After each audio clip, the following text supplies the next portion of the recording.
Marina for fancy planes. See my sister there. I won't know that.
And we're back here with the Lee Valley Vampires, the home team, and the Oxford Midnight Stars, the away team.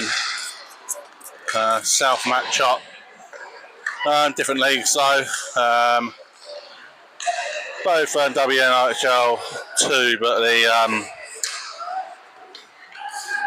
Oxford are in the Valerie, while which is above the Elizabeth League, which is the Lee Valley Vampires are in.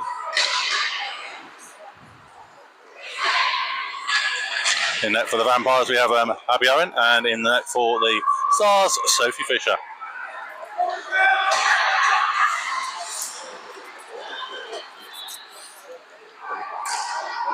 And he's just had the Oxford racing down that right ring. Also, but now we've got the Vampires on the attack, but it's been cleared.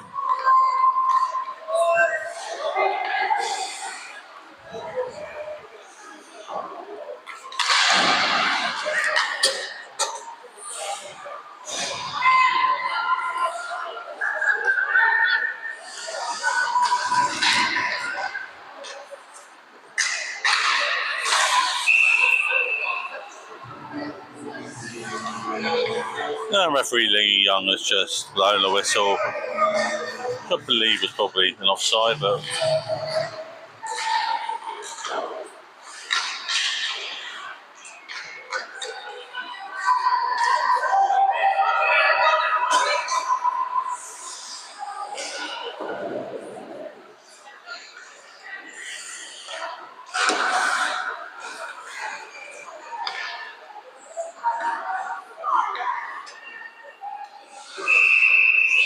and Abby Owen and the Vampire. That just covers up.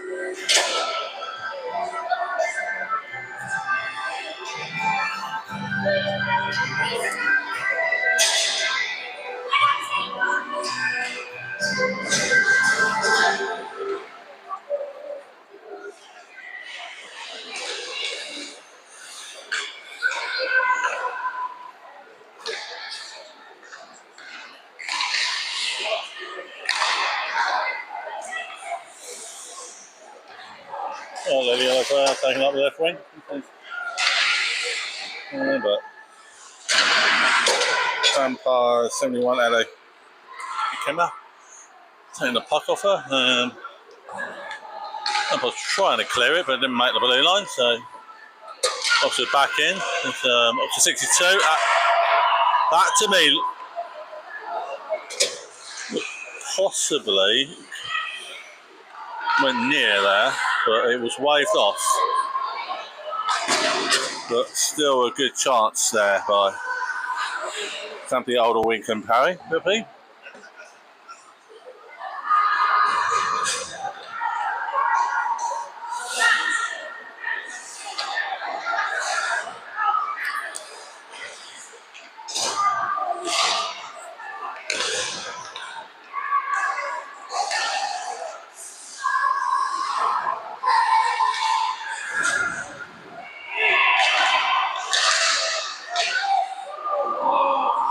Couple of shots there by the Stars, Nicola Sabinska. The one that went blocked and then just got slightly wide than that. As the Vampires take the puck behind the net. But it's been given away to, I think it was Lawrence Summer on the left, who tried to pass it through the centre, but then got intercepted by the Vampires, which are now, we have Jones on it and gets the shot off.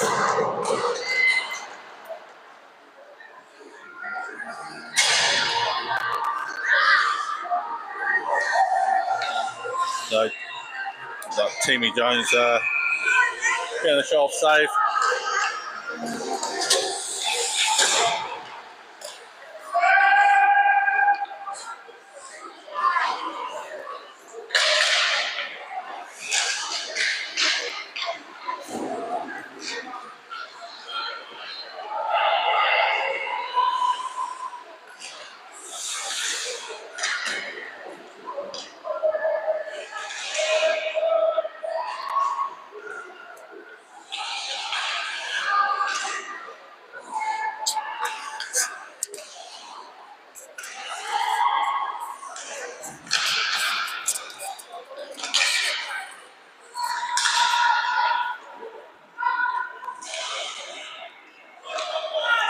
got them on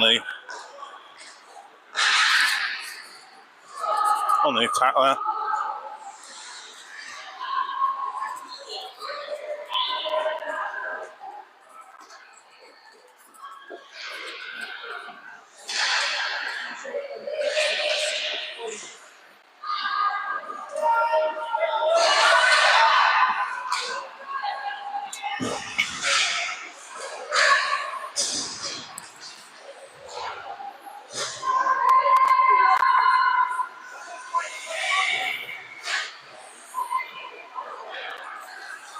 And Oxford back on the attack here, number 62 going towards the net.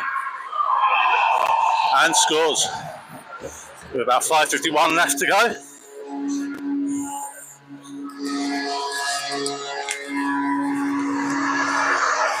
Looks like Jody West Actual.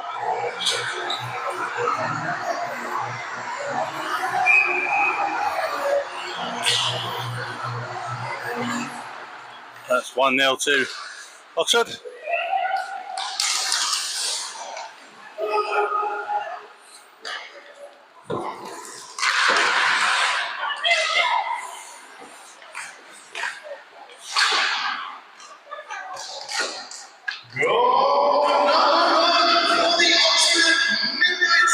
Jody again going well.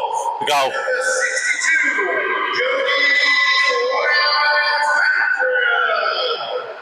Assisted by number 14, Katie Evans, and the goal was timed with 6 minutes, 9 seconds. Yeah, it's confirmation of the goal, 6:09. Score from Jody West Actual, and assisted 14, Katie Evans.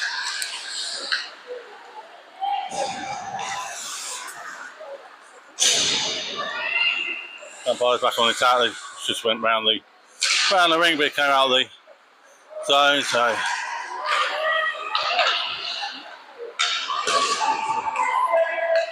Becky Gary trying to get the puck from the side there.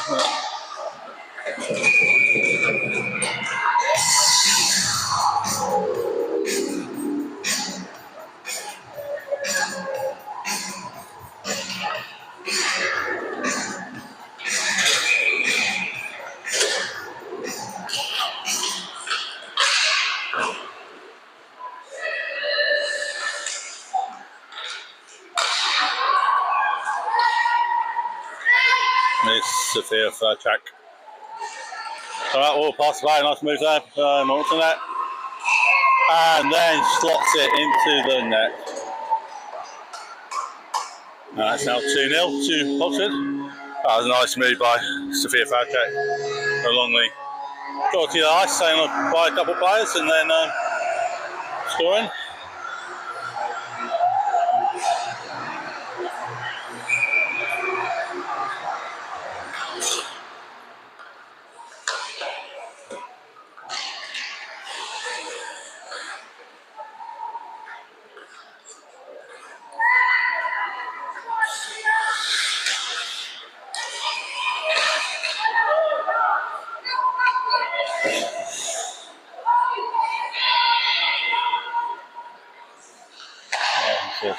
To be about changes.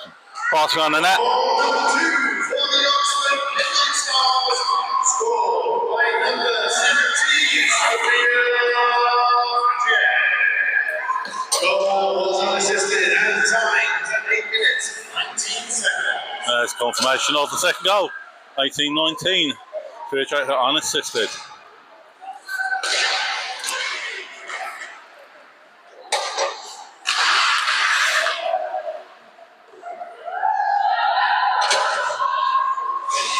Necessarily knocking the puck back into the zone, but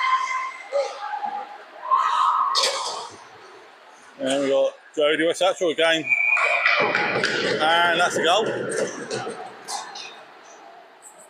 Should be a second of the night, well, second of this game, I should say.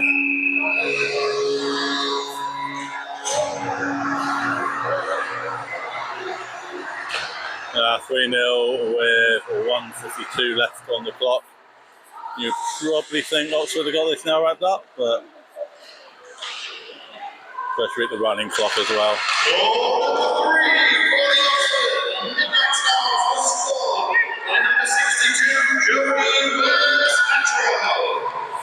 assisted by number 11, Lauren Summers, and tied. Jason Glover with a shot there from the right there.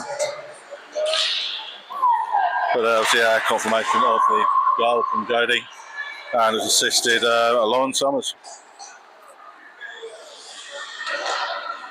We've got a 1:11 left on the clock. Vampires try and bring it back out.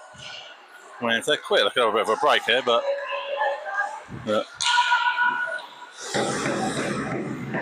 so Vampires had a Yakema, a shot there, little block though. There we go, it's a minute warning left of these 12-minute games.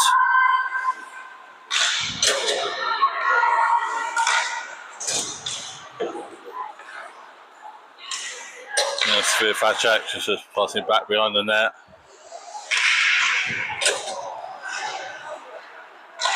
Nice Vampires, hey, Helen Stacey keeping it in, but now got cleared by the Night Stars with about 23 seconds left.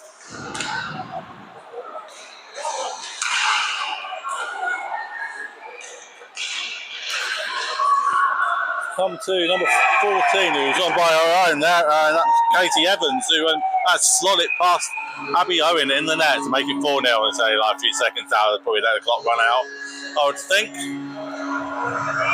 And there we go, that's the final score. That's 4-0. I think that might be the largest score so far of the games. Obviously Midnight Stars shout out the Lee Vampires. 4-0, couple goals from Jody West Hatchell as well with it. Up next we have the Blackburn Hawks against the Bristol Husky 2 team. Down to the commentary for this. So I hope you guys enjoy watching the stream, and me or Adam will be back shortly.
something wrong with the screen? Is there something wrong with the screen? I think the audio was working very well. That's because they've put the charger in with the microphone now to see if they can do microphone. Yeah.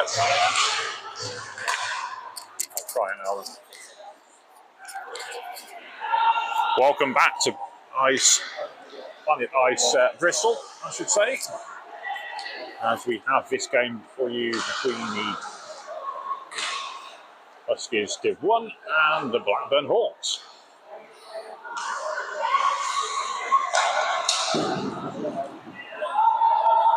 Going to be dumped in. Sarah Wilson, the tall defender on this Hawks team, most experienced player. She's played for Sheffield Shadows and the Solway Sharks, as well as the Hawks.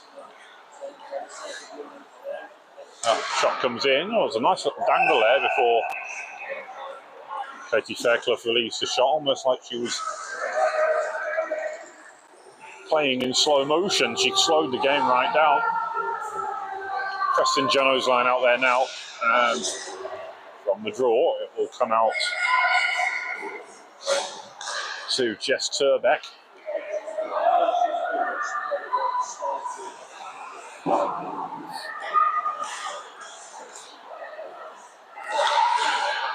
That's sent forward. It's picked off nicely, well defended by Olivia Carey.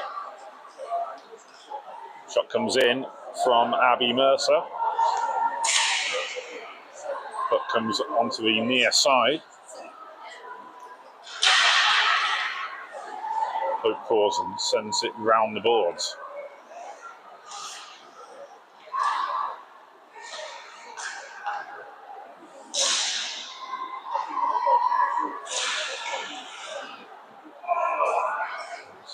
Does that back out, they'll find Preston Jenner behind the net. That's strong defending from Hope Corson there.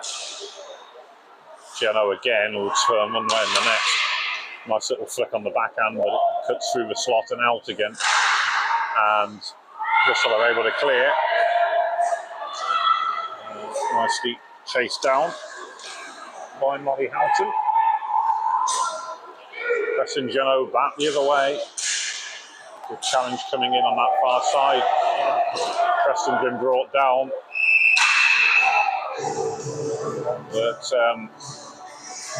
Nina Reeves it was, I think she's going to get called for a penalty, but fair play to her.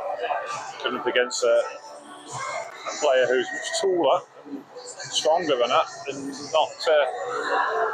not given an inch, was she? And why should she? It was a good battle, but obviously it was called for the trip. So Blackburn go on the power play.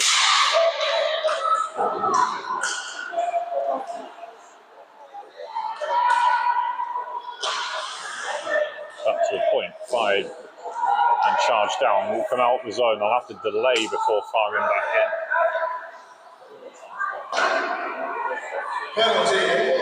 Saved by Sophie Benson before they'll clear. Taylor Wilson will have to drop back in control. Sent across to Nat Buckles. Now forward once more to Emma Allender.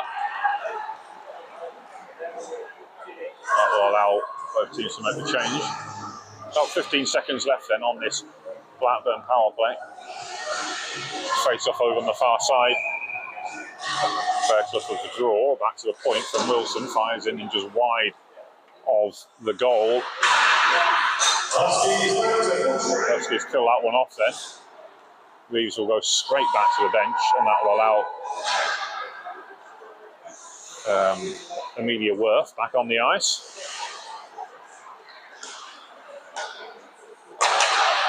Shot charged down, it takes a deflection, might even come off a Hawk's stick actually, as Nat Buckles let fly from the point. Nicely done there by Worth, who really held off her opponent. Strong. Some tall players on this Blackburn side, and these young girls are really not being intimidated by that. They're bringing the game to Blackburn, which is refreshing to see. Wilson will come across. The line tipped on by Fairclough. That will go into the corner. Chased down over on the far side by Evie Hunt. She's in control behind the back of the net. Forward, just past the evading stick of Rose Abbott. Bit of frustration from her. She knew it was only away by an inch or two, perhaps. Desperately trying to trap the puck inside the zone. Cleared from the blue line. And carried in by Emily Parfit, who's one of the top players on this team. One of the first players really to break into the senior team from the under-16s puppies team. It's a little bit older than some of the other girls on this team. Not by much, but actually a year or two of experience will tell. As we get a whistle on the play. Just over 6 minutes to go, not quite at the midpoint of the game. Bit of discussion going on there. They're saying to stop the clock. I think the official who's took a whack, and they're saying it's Preston Jenner who was saying to stop the clock. The official, it looks like he's going to carry on. He's putting the helmet back on, but he obviously took a sharp blow to the face, which we don't want to see. Hope he's okay. But we didn't stop for long. We're back underway.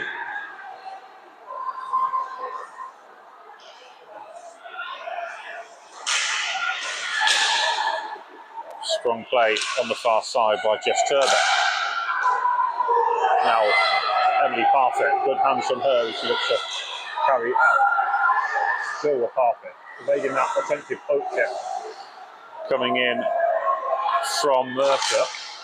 Mercer, now Preston Jenner looking to lead the rush. She's got Allender up there with her, and Turbeck gets a shot off. Big save by Sophie Benson rather. Emily's younger sister, of course.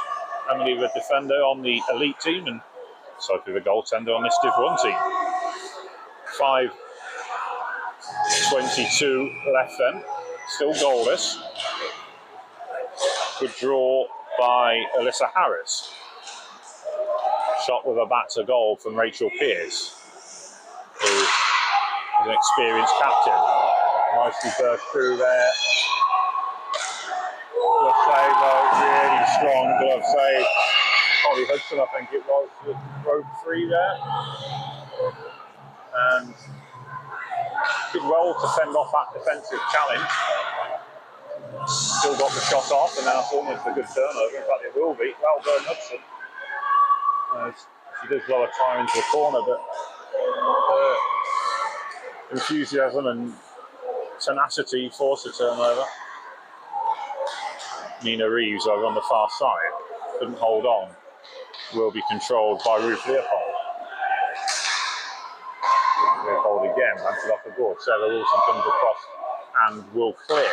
Almost picked off on that far side by Sarah Sanchez. That one comes through, covered up, is it? No, it's come loose, the whistle has gone now. Sophie Benson thought she had it. I don't think it was ever under the glove. It seemed to squib out from behind the back of the net and was behind her hand. And you could see it sitting there, but the referee obviously lost sight of it. That's easier for me to spot it up here from this angle, from this elevation. Jenna with the one-timer. That one's lashed across the face of goal from Rose Abbott. Well blocked. Really good, strong defensive play from Hope Corson.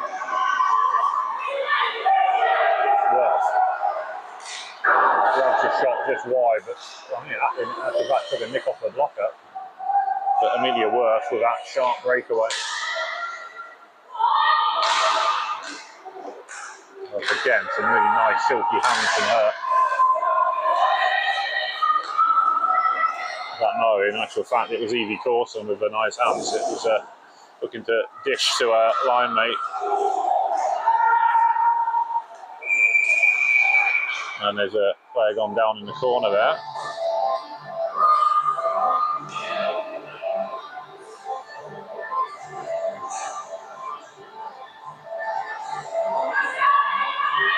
Clock has stopped now. So, this Huskies team have run into a couple of injury problems already today. They Don't want any more. Fairclough will take the draw against BWIHFT. No, they're going to bring it out of the zone. There's going to be a penalty on Preston Geno.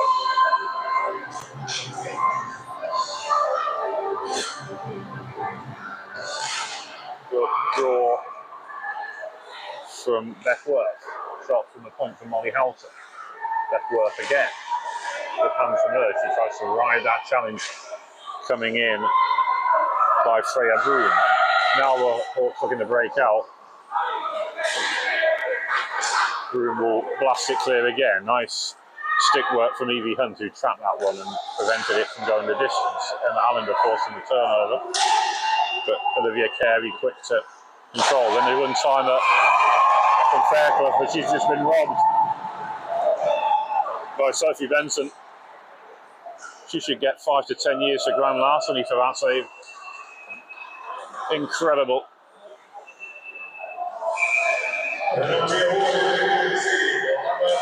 Sarah Wilson keeps the puck moving and it's picked off by Hudson again, who's working well on this line. Shot comes in, big rebound, not really there to capitalise though. Nina Reeves closes in. Hawks back to full strength with less than 2 minutes remaining. Preston Geno read that well. She was happy to lose a draw because she was always going to steal in and take it off her opponent, and too strong for a lot of the defenders. Sanchez, though, one of the taller defenders on this Huskies team, standing up for a well. Sanchez picks that one off again. Hawks player goes down over a prone stick. No penalty called, though. It did look accidental. Wilson. That one back off the board. Fairclough will gather. Geno couldn't get a piece of it. It was big shadow stick lifted. Good defending from the Huskies as Wilson is forced for free. That one's clear by Nat Buckles. Buckles will go again. Just seems to slice that one away. That falls nicely for Geno. A little poke check coming in from Evie Corson there just to keep her out of the zone for the time being. And again, Corson goes in again. Good work from the youngster. That one's clear. Corson. That one loops up. Amelia Worth with the effort. It was Worth and Corson who worked so hard on that far side. And we should get a face off then. Of course, I should say Evie Corson with a draw against Rachel Pearce.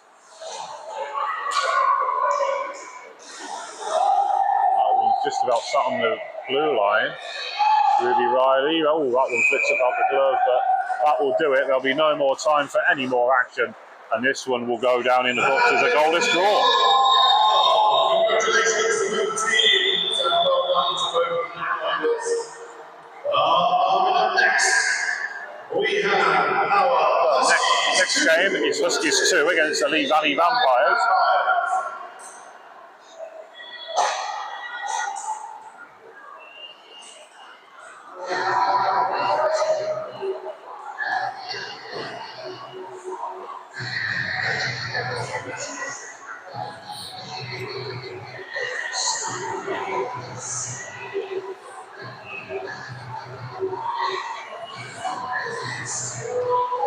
So, as the players from the previous game clear the ice, we shall introduce the new two teams that are going to take part in this game. The Lee Valley Vampires, then, who this is their second year here at Bristol, but coming off the back of their second full season in the WNIHL as well, a much improved performance from the inaugural season.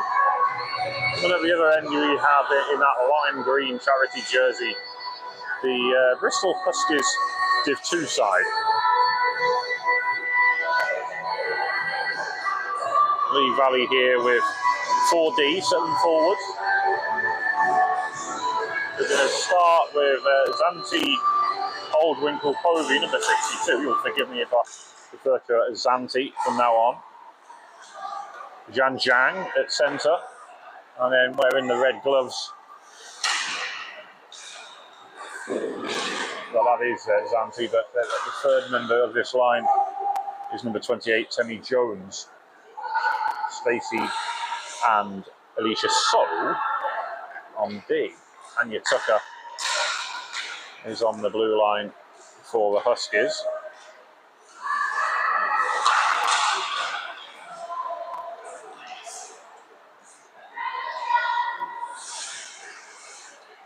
Battle continues over on that far side.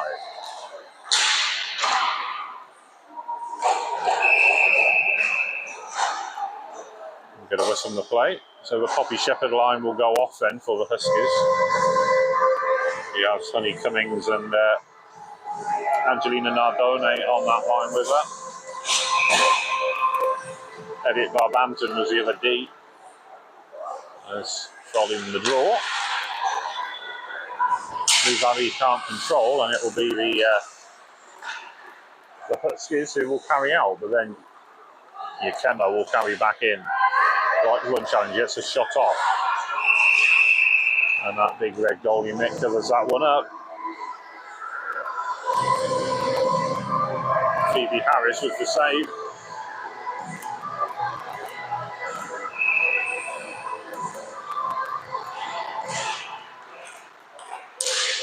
Glover.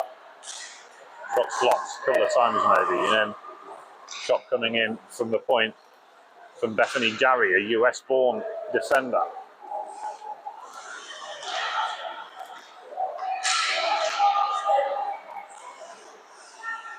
Centre and pass picked off. Controlled nicely by Emily Crudgenson.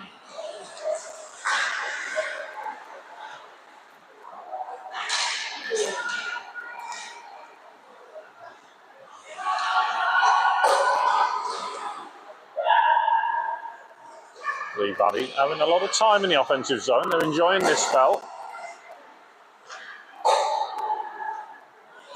Nice pass forward to Angelina Nardone, number 21 for Bristol.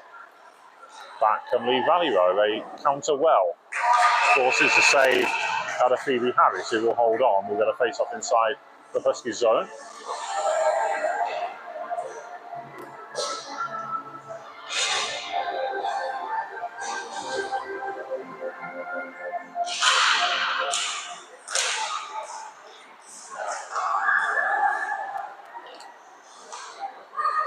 Stacey collects off the boards to Zanti. Kick save. Nice block with that pad from Phoebe Harris. So we'll bank it off the board. Penny Cummings couldn't gather it in. Now she will, but it's come out of the zone. Now Zanti will advance for Lee Valley. That one's blocked, charged down, the attempted clearance from the Huskies defender. Harris helps it on its way. Shot comes in, turned aside, and then a big cross check. Which Lee Valley were shouting for, appealing for. They thought it was a cross check as well. It's not given.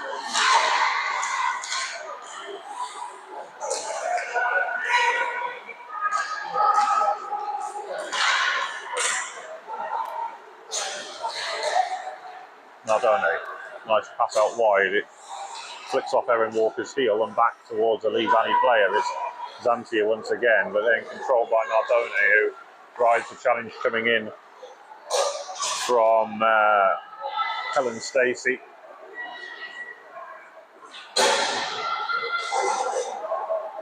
That one's dropped in. Quick look over her shoulder there from Francesca Rhodes. Rhodes will clear again. It's charged down though. This is good forechecking from the Vampires.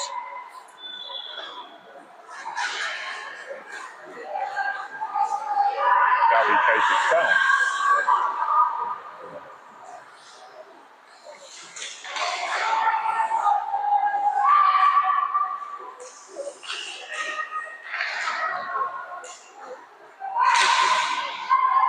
Carried in by Emily Crudgenson. Her shot's charged down. Now Glover will counter for Lee Valley. It's a very different looking Lee Valley Vampire side to that one of a year ago. It dances through the slot, but Puck just getting away from her, couldn't get that shot off on the backhand. Erin Walker looking to carry it back in.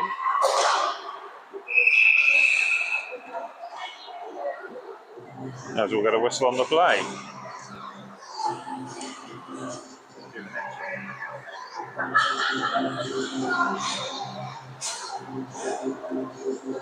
Ikema with the draw. Nice clean draw back to Zanti. Comes across to So.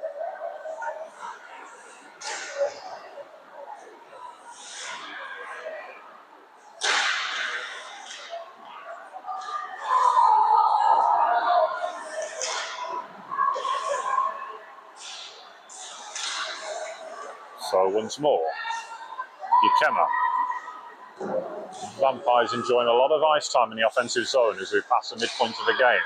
Comes back out. Cummings tries to close in, but shuffled forward by Stacey to Ikema, who stabs it towards goal, but not on target. Stacey across.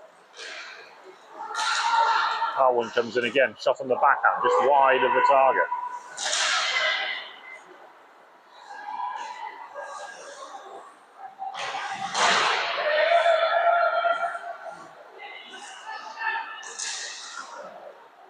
Still the battle continues. Ikema into space for a low shot. Santi couldn't get on the end of it. It's cleared nicely though by the Huskies. Still the pressure builds and Stacey's effort slips forward. Little deep but attempted wraparound maybe. Goes across the face of goal, along the goal line and back out the blue paint on the other side. Just over 5 minutes to go. Still goalless, but Lee Valley are up in the ante here. As the whistle goes, that will allow both sides to complete the line change here. That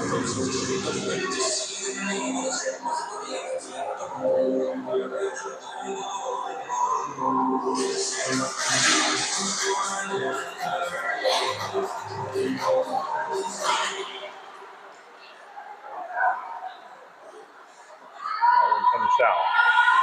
Spence will gather.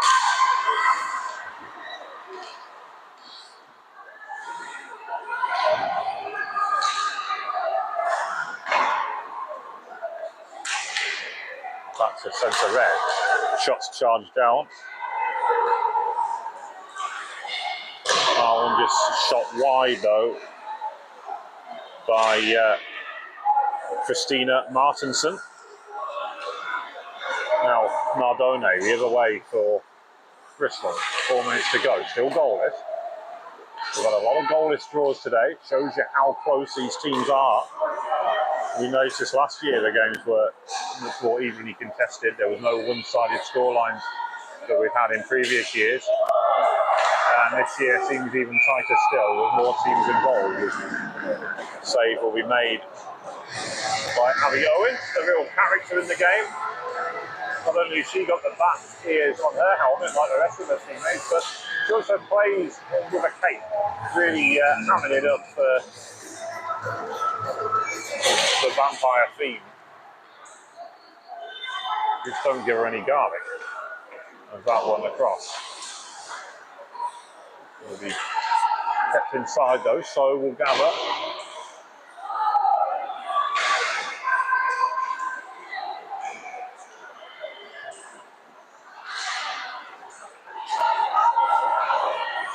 Zhang. Spread to play out to Jones, who gets a shot off. Rebound. Match in the corner. Now Zanti picks out Jones in the mid-slot. Good save once again by Phoebe Harris, who's really kept her side in it in this game. Beth Hill will carry out. Not that Beth Hill, though, who many of you will probably recognise from the Guildford Lightning and, of course, Team GB. Jones shoots early, straight into the breadbasket. And Harris will hold on as we approach 2 minutes remaining.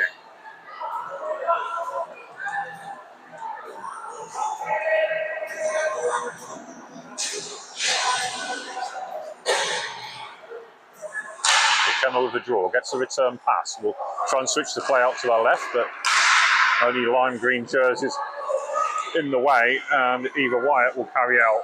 Very sensible pair of hands, Eva, who will drive that team forward. Big shout out really to Huskies who have taken their turns today to have a go on the camera, Eva Wyatt being one of them, mostly done by Katie Edgington. So big shout out to everyone who's knocked in today and had their turn behind the camera. Bringing these pictures to you.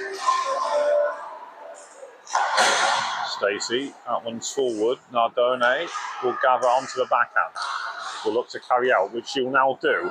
That will release Emily Cudgington, who has Stacey up there with her. Walker gets something towards goal. It's a team effort that Abby Owen is taking no risks with 1 minute and 2 seconds to go. She covers that one up, and we're going to face off inside the Husky zone. Sorry, in the Vampire zone. Huskies will make a late change. These two, of course, play in the same division, Div 2 South Elizabeth.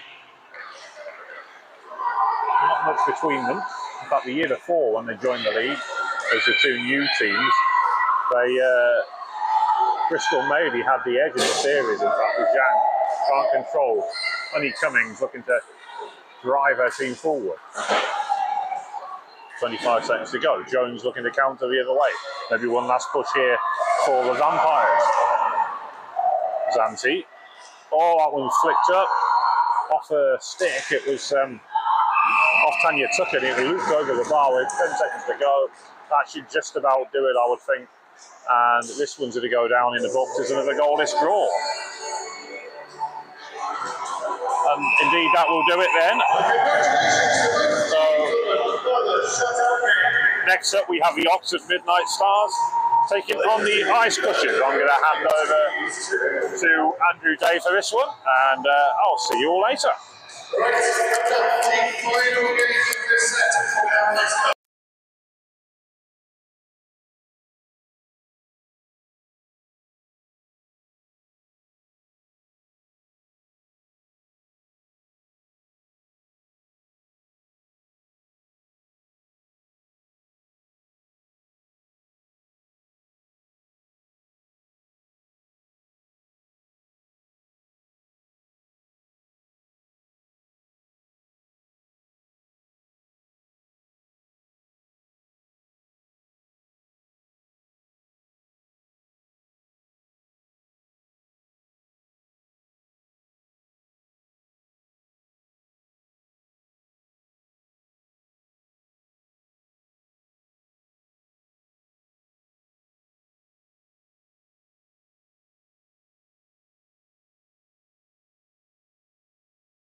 Thank you to Adam McMahon for the commentary on those games. There was a couple of 0-0s there, so hopefully we'll get some goals in this one. Next up, we have the Oxford Midnight Stars against the Ice Crushers. So in the net for the Oxford Midnight, we have Sophie Fisher, and on for the Ice Crushers, we have number 39, Jodie Nicholson.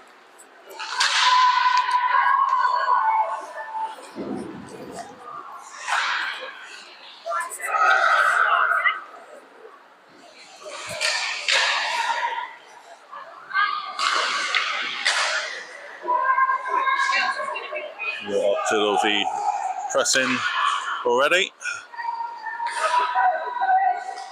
Sophia Fatchak on the park at the moment. Sarah Poulter trying to get off it. Went back to number 11, Lauren Summer. And out a shot from the right, from 62, Jodie West Actual. Saved by number 39, Jodie Nicholson. And we'll have a face-off left of the Ice Crushers net. And, number 14, Katie Evans wins the face-off. Went back to Lily Oliver, who took the shot.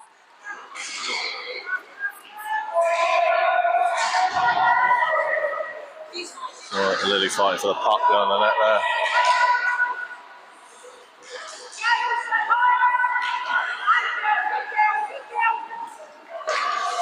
Evans right in front of the net, but no one there, so Ice Crusher trying to get it clear, but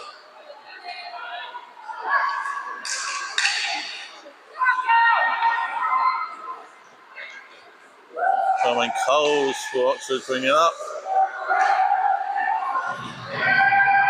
Middle again the park, they tried to stick it up, but it was stopped by the Ice Crushers netminder, JD Nicholson. Both teams have a line change. Face off for right of the Crushers netminder.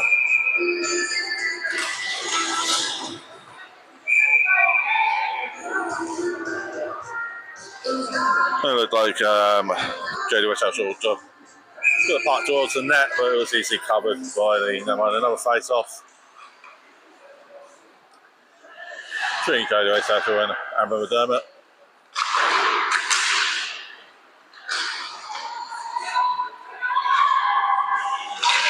Thatcher keeping it in from the blue line. Of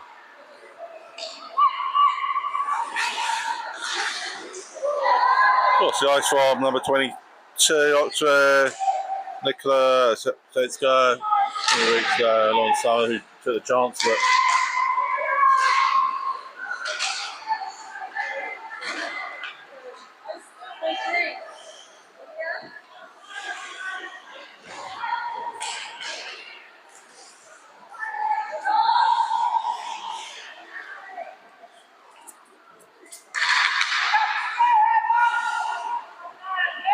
Ice Crushers just clearing the puck down the ice.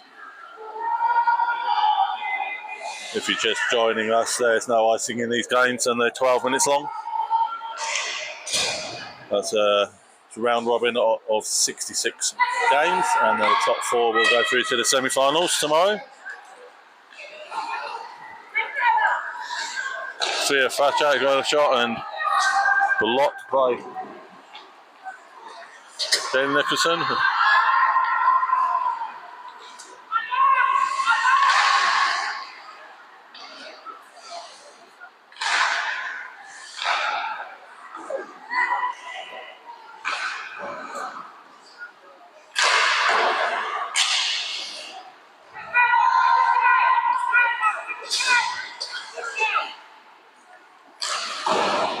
So the puck just going back and forth between the two teams at the moment. Looks like Claire Burden trying to bring the puck down the right wing there.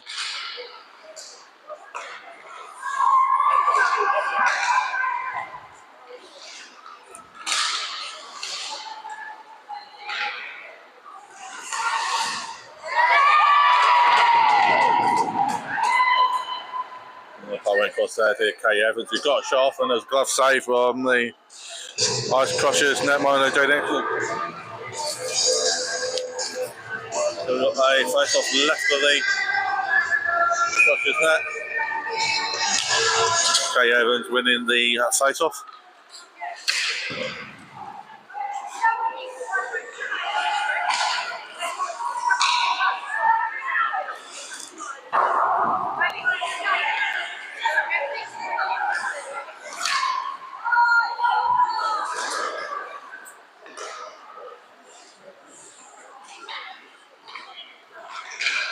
Dorrington down the left wing there for Oxford, trying to put it in.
Josh is 22, just shooting it wide there. goes to the bench spot.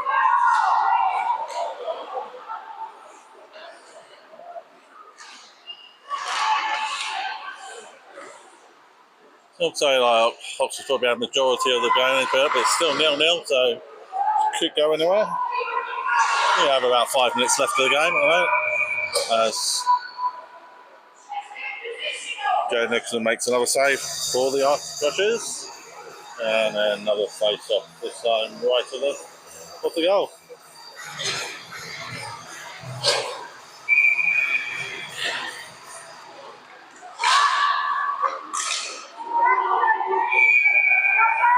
Like Lily also trying to push that goal towards the net, but it was stopped by the legs of the Ice Crusher netminder, Jodie Nixon again.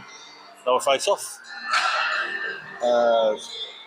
Claire Verdon won that, and back to Vicky Harris, number 27 for the Ice Crushers, who can clear it and are trying to bring it up. Lily Oliver now for the Oxford, just got a hold of the puck. So he's got and tried to knock the puck towards the net, but it was a bit wide. And the Ice Crushers go. We now have Sarah Potter trying to break down the left wing.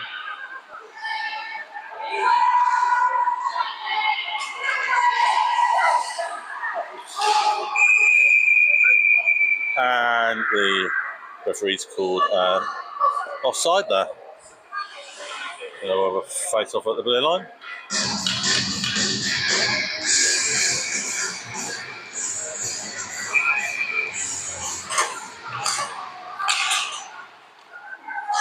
Lawrence Summer and Alex Cornell get a face off there.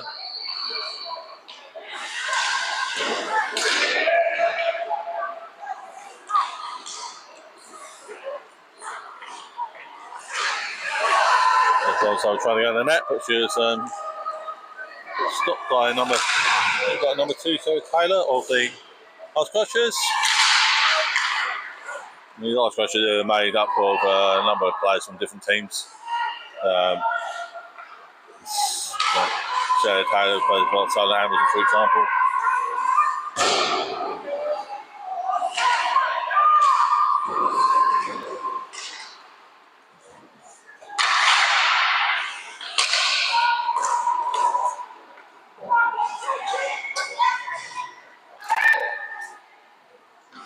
Gail Wilson is putting the puck further down the ice, but Oxford back on the wing. Looks like they've got past there to Jodie.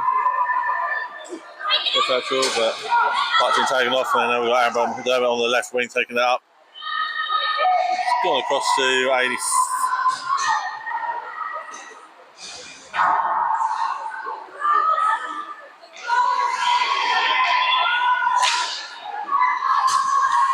Jodie West actual now with the puck. And it lifts it up, and the puck goes in with about 2 minutes left on the clock, giving Oxford a 1-0 lead. And there's still time, but the clock's still right now, and it's to be quick to get that level.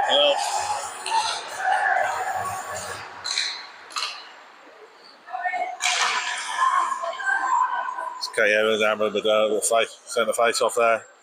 Got a cross on the right wing to lead off. Whoever's trying to swing it in, but 31 did it. Stop it.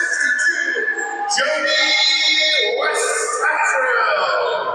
assisted by number 8, Charlie Clements. And the goal was tied to 10 minutes, 4 seconds. Yeah, that's confirmation. 10 minutes and 4 seconds of the goal. Scored by 62 Jodie West actual, and assisted number 8 Charlie Clements. We have now entered the final minutes of the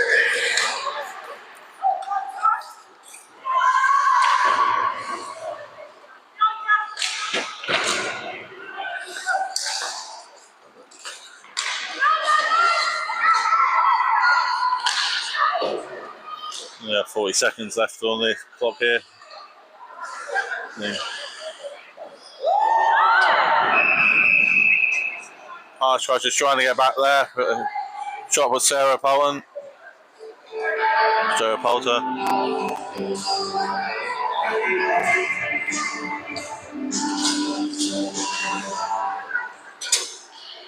15 seconds left to go.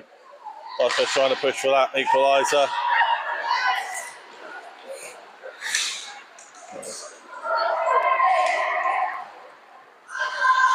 Just 3 seconds. I don't know if they've got enough time now to get that back on their end. And that's the whistle. So 1-0 win for the Oxford Midnight Stars. That brings to a close that next chunk of games, but don't go anywhere, we are on in about 11, 12 minutes time, just after ice cut. So, we've got ice cut now. We'll be back off the ice cut with Whitney Swells versus Slough Sorens.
Right, we're back after the ice cut here. In this game we have the Witness Wild, which from the WNIHL 1 North. And we have the South Sirens from the WNIHL 2 Valerie.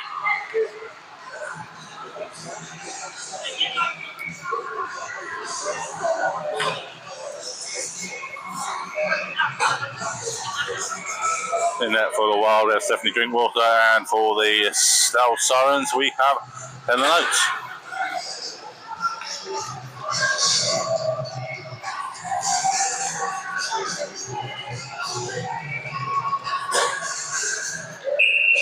And we've just got this whistle from Tim Pickett, who's just dropped in the puck. Emma Toos in the face off, taking it up. Get across to Kat Losnitzer Ford.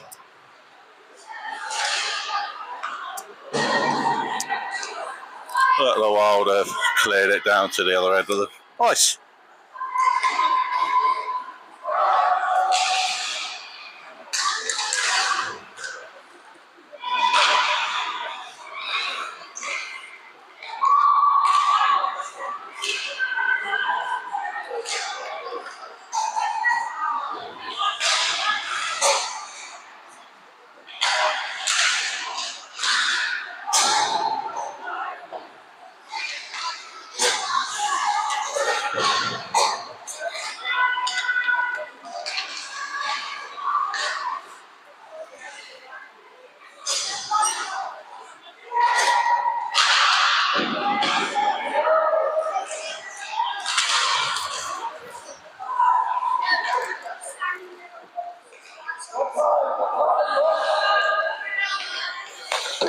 Mr. Haskins down the left wing to Elise Willoughby, trying to bring it in there, but a bit of pressure from Laura Bibby of the Wild as the puck goes towards the net, but referee's whistled and a face-off right of the Wild goal.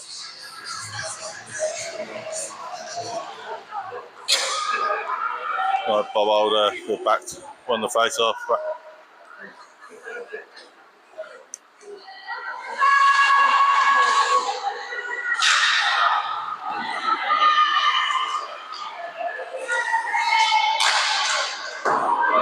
Lean Dedecker then on that left wing, and then a shot from that left wing quite hard, but going wide.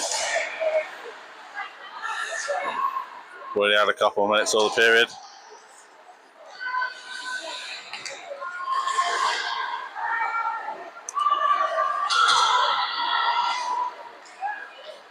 Yeah, 3-on-2 here for the Wild.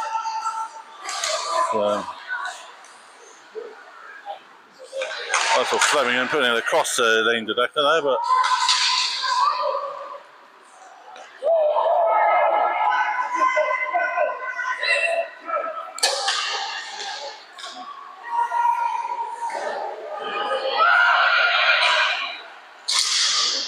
Sharon Khan with the shot there, but it was blocked.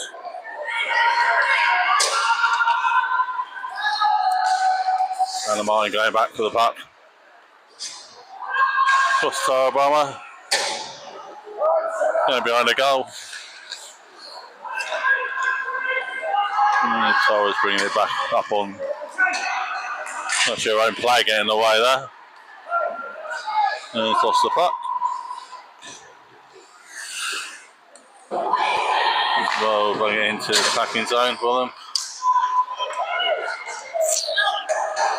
Well, now we've got Cat right now, they got the shot off, but it was blocked by Stephanie Drinkwater. Cat again from the left wing, getting it blocked. And Cat again with the goal. Silence takes a 1-0 lead.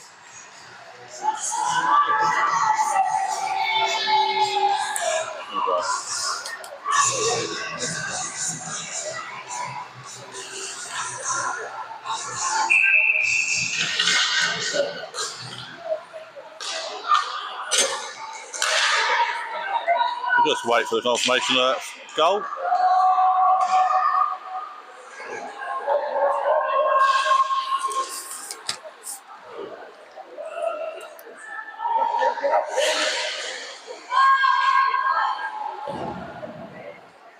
We'll try and get the puck out of the defensive area.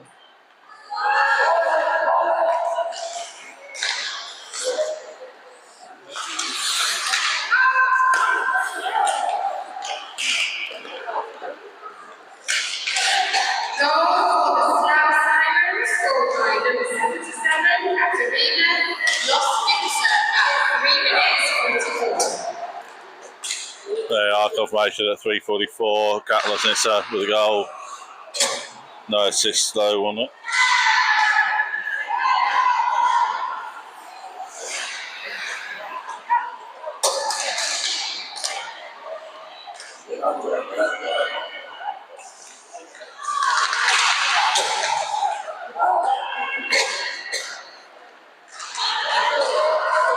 Lisa Gillian there, go for it. Just shot off there, but kept out.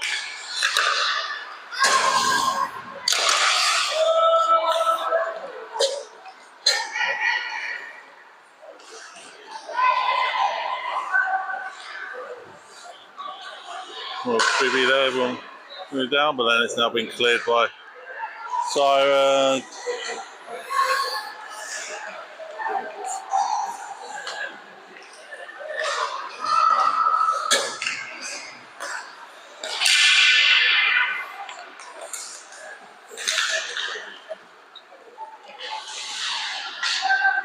To Connolly for the, well, no, Taylor by Richards.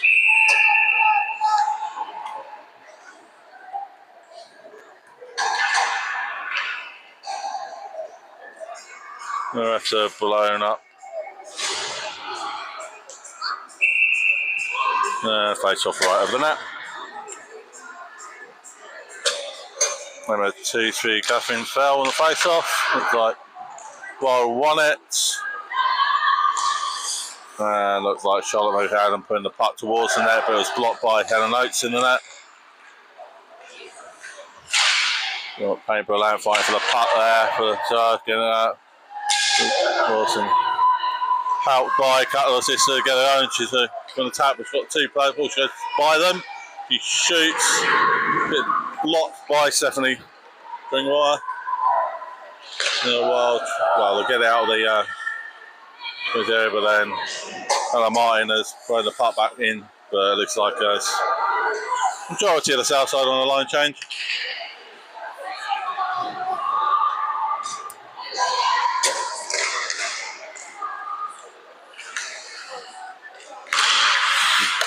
So we'll to West Actual, he's put on to for which we thought, well, a nice shot as goes into the net. And makes it 2-0 to the South Sirens. Let's Atkins for the goal.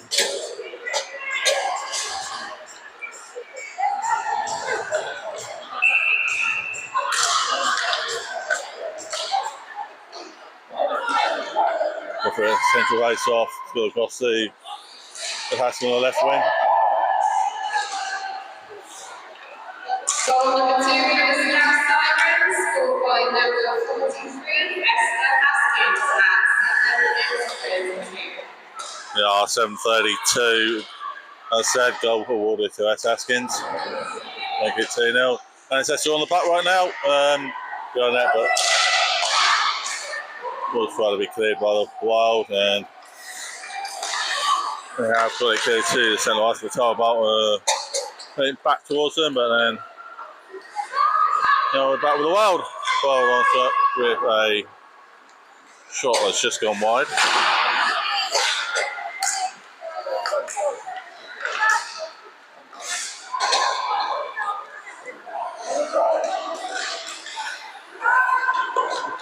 Linda Dacker, I think, just got a penalty, just drawn a penalty from the Slough 24.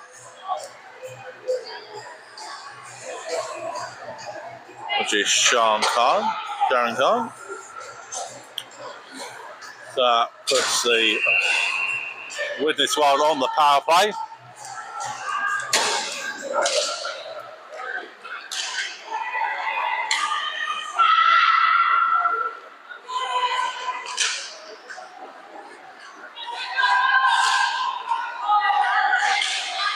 Going down the right. Oh, she got by them, but towards the goal.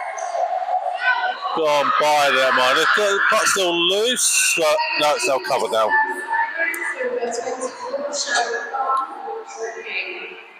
There you go, confirmation of the South Sirens penalty on Sharon Khan. So a 1 minute penalty for tripping. So if you just joined us, yeah, all the penalties are halved as the games are only 12 minutes. So it's a normal 2 minute penalty will be a 1 minute. If there was a major, it will be 2.5. And I believe you then missed the next game, but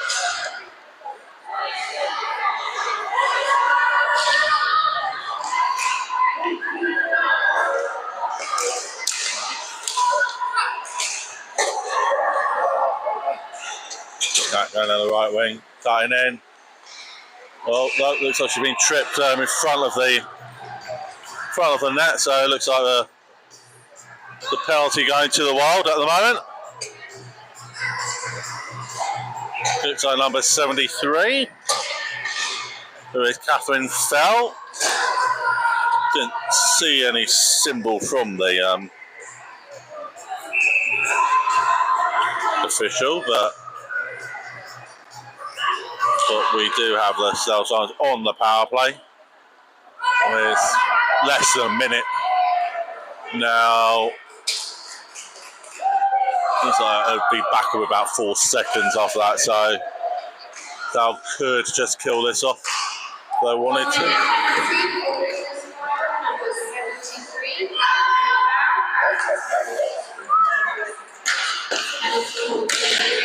There you go, it was a hooking call on Catherine Fell.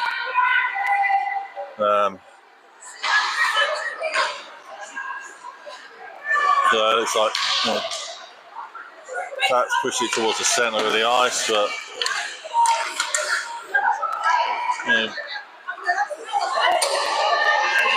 looks like Cat again down the middle. I thought it's got 3. Actually blocked by Stephanie Drinkwater. They're back to full strength Wild, but that's the end of the game. And that is a 2-0 win to the South Sirens. So thank you. So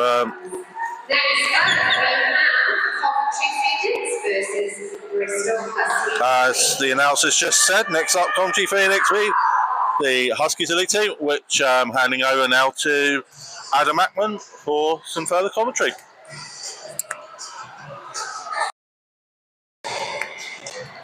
Thank you, Andrew. So yes, I'm Adam Ackman. I'll be back covering these next couple of games for you. First off, we have the Coventry Phoenix taking on the Bristol Huskies Elite. Now, the cones on the top of the helmets of the Coventry players, we believe, are in celebration for Scarlett Majesty's birthday. She turned 17 today. I think that is the origin as to why they're wearing party hats. So that's not the official line, but I believe that is the most plausible reason why they're wearing them. So we are getting ready for this one then. This is the last full slate of games today, the last batch of 7. There will be an ice cut and then a further 5 before the close of play. So we are down to the final 12 games of the day. 29 in the books. 11 to go. Merrick will chase this one down.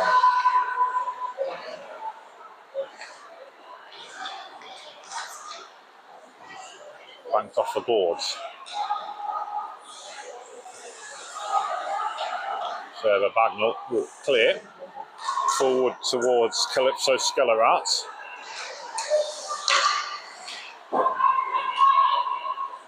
Kelly to Merrick, who's having to fend off Scarlett Majestri, the birthday girl.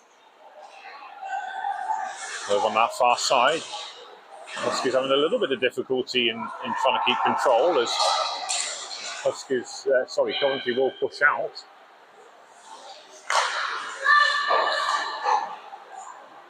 Merrick controls.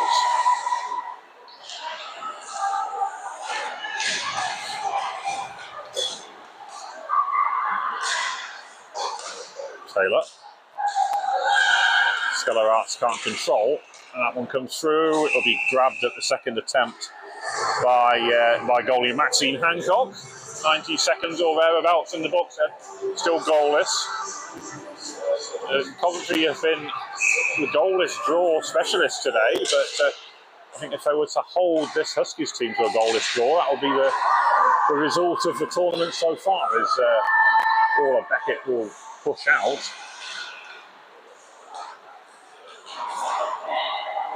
Tracy Edgington steals a puck back, gets in on goal, backhand little flick, it comes off the face cage of the goalie Hancock, and she'll drop and cover.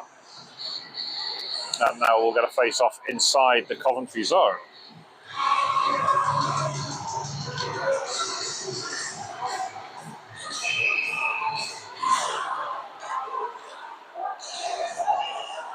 Back underway then, Wagner will leave that one for Richardson.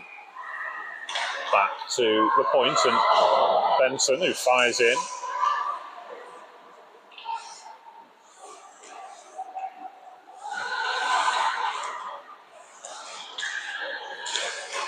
Hand clearance, picked off by Bagnall. Edgington, down on one knee to steer that on target.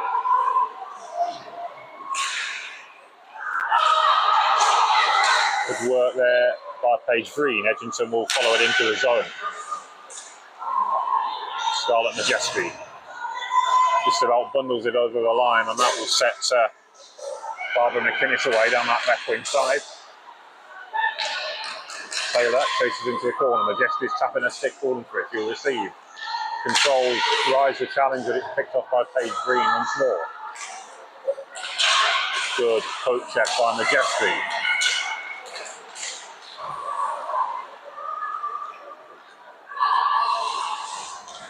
Nice switch to the backhand, flicked into the zone. It'll be chased down by Merrick. Merrick thinks about shooting, winds it up, but then lays it off to the player coming in behind on that right wing side. I think it was Ayla White.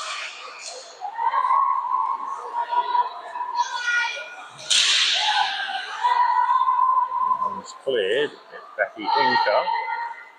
No control. Rise a couple of challenges. Takes it inside the offensive zone. Good work once again by Lucy Farraset, doing the defensive side of their game well. Quick change on the fly here for Bristol as Hancock will hold on to that save. 7:40 to go, still goalless.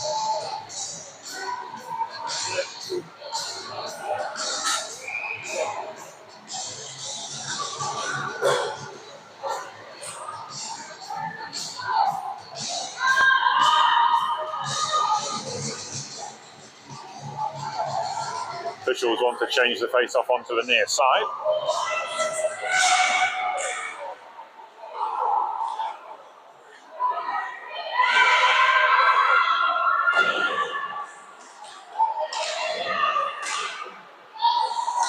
Good work on this near side by Taylor. Taylor Jackson, I should say, as that one is saved by Hancock. Another face-off inside the Coventry zone. We're doing a good job of frustrating Bristol here for the time being.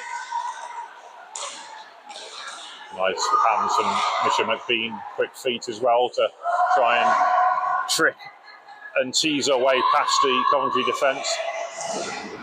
Let her get inside and she will punish it.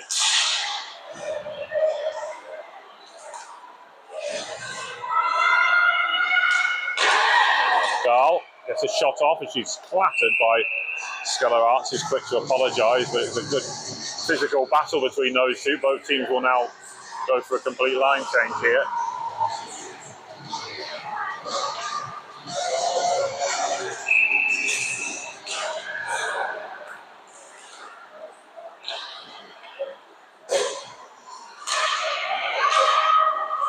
Comes in on the near side.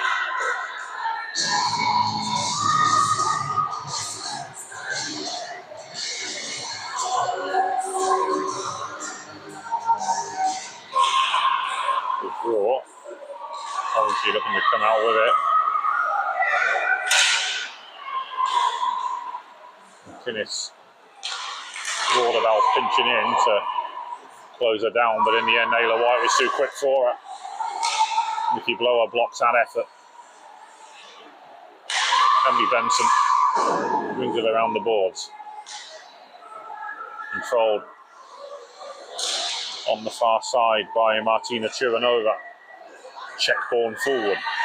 Quick look over her shoulder from Emily Benson. Now wide to Katie Edgington. Still Edgington.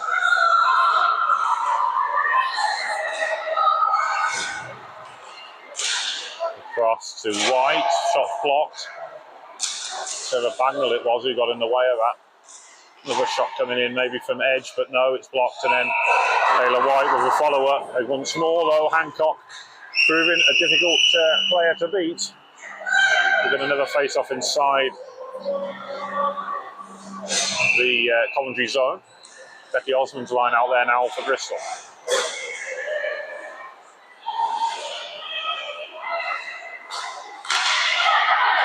Well won by Rosny. Couldn't quite break in though. Second challenge came in to stop it.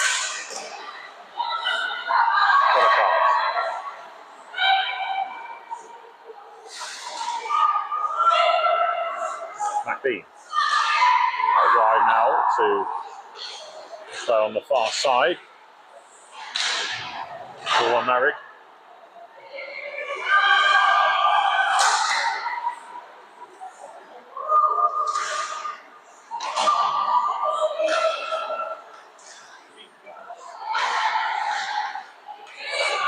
McBean rather, just sort of jiggling that between her feet, keeping it inside the zone, but now Coventry will chip that one out. Sarah Bagnall trying to find Stella Carts on this near side. Becky Osmond slaloming away along the left wing boards. Mackenzie Kelly now. Seen her so often in a more advanced forward role this season in the Elite League, so switching back to help out on D for today. Can play both positions. McBean doing an excellent job. Silver McBean on the backhand. She won't release a shot though. She's looking for a passing option. Forced wide. Centering pass poked away by Hancock. Still just with Bristol, and that was Edgington's effort that was deflected up into the netting above the plexi. And we will get a face-off in the Coventry zone. Most of the play is taking place in the Coventry zone, it has to be said, but they're doing a good job here. They're defending well, frustrating Bristol, which was their target. Lovely pass from Benson there to thread through for Edgington, rides that challenge, cuts in onto her near side. Hancock will cover up, and we'll get another face-off again. And of course, it's not like in a normal game where you get a stop clock and you kill off a few seconds, and then you sort of only slowly ticking towards the conclusion. Of course, the clock doesn't stop here, so covering it up and getting the face-off is a good thing for Coventry, because it's killing off vital seconds that Bristol needs to try and find the go-ahead goal. Poke check. Oh, it's landed though nicely for a Bristol player. Churanova it was trying to fire home, but once again Hancock putting a hand in places where most people won't want to put their feet, covering that one up. And we'll get a face-off over on the far side now. Jenny maybe with the draw. It was a heavy touch off the boards, but only now did Bristol have a chance to control. First time effort from Edgington. He's saved, turned aside. Bristol can't keep it inside the zone though as Coventry push out. That's fired back in by Benson. Edgington collects. Out wide to Inca, who will steal in ahead of Gull to carry in. Jenny maybe goes with her.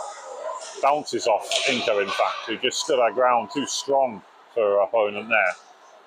Still with the Bristol Huskies, and on this far side it's Ayla White. Silver White gets a shot off.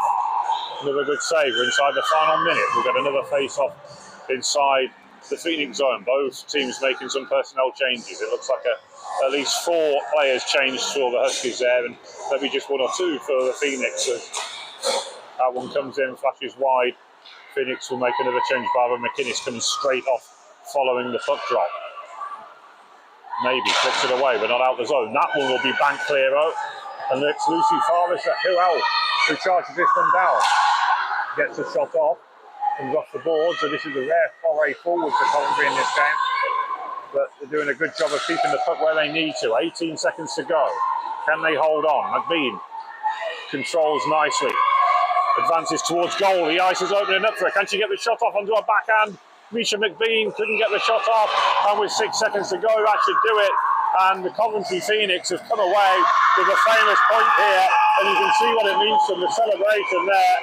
A little jig of delight from Lucy Farris and from Maxine Hancock tells you all you need to know, that is the result of the day so far. The first points dropped by Bristol. The first game that failed to find the target. And Coventry, who have been notoriously difficult and stubborn to score against today, have done it in the biggest game that they've got this weekend. That is a massive coup for them, and you can see why they are celebrating right there as they leave the ice. Next up, we have the Vampires versus the Falcons.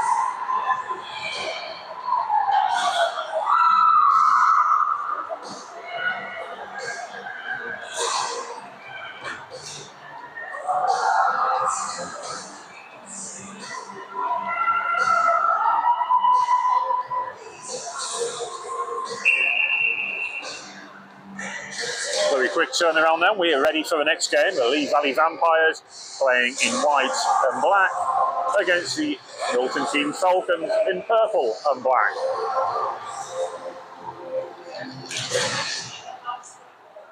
It's Yakema with the draw for the Vampires. MK will enter the zone and controlled by Lizzie Archer. Taylor will leave it. It's a little flick on the outside by Jess Green, who has impressed me a lot today, actually. She's played well for MK, I thought. First time I really had a look at her.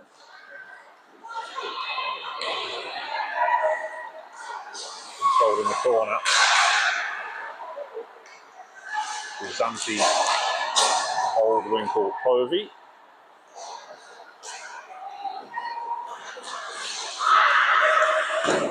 Someone's lost their glove in there. It's a Lee Valley player, and Christina Martinson. Thankfully, she's been able to put it on without receiving a penalty. That one was just about kept inside, though, by the Falcons and Farida Ibrahim. That one shot straight into a bread basket, and will be held onto by Abby Owen, the great character that we said before in one of the earlier games today. Likes to ham it up in character, in costume, really bought into the Vampires theme.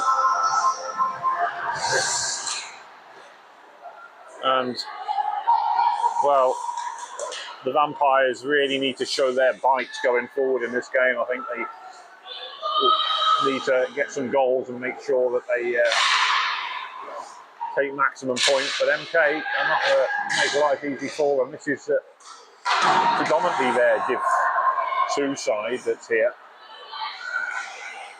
The younger players and developing players as well, and they're good to see them getting that opportunity. They've been impressive so far. It's going to be a cover-up by Elizabeth Movic.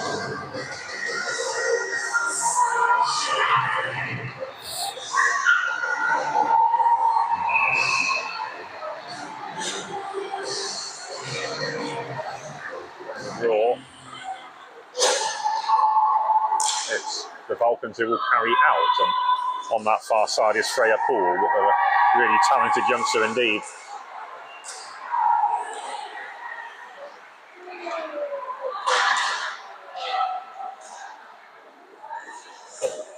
in the corner by Lizzie Archer. Bit of a collision between her and Bethany Gary, I think it is, who's gone down. Indeed it is. US-born defender.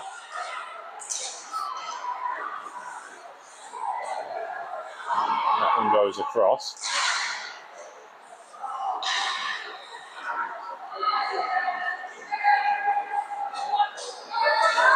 The other puts him up the board. Got on there, glove save, and a good one at that by Novik. Quick change then for both sides. As we said before, Falcons very much using just two lines of more 10 out skaters with them here. But Lee Valley have an additional forward, so they have 7 forwards and 4 deep. You cannot. What it means is they basically have 3 centres and 2 pairs of wingers, and they just shuttle between them on the lines. That one comes out the zone. So, control, sends it across, heavy touch though. Spence will have to leave it as Zoya Malik darts in, one of the, again, real exciting youngsters that this Falcons team has produced.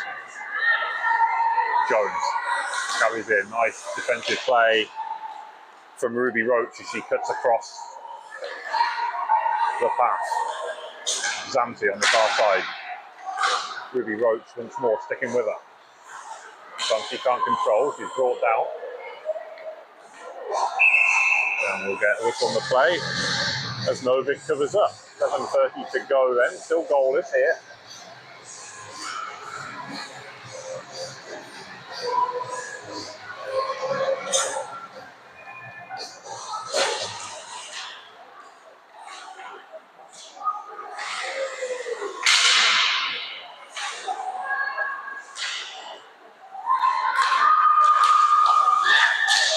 The collision at centre ice, but a lovely pass there. Oh, toe saved by Abby Owen. But Jess Green with that effort, setting up her line mate at the back post. I think it was to Lizzie Archer.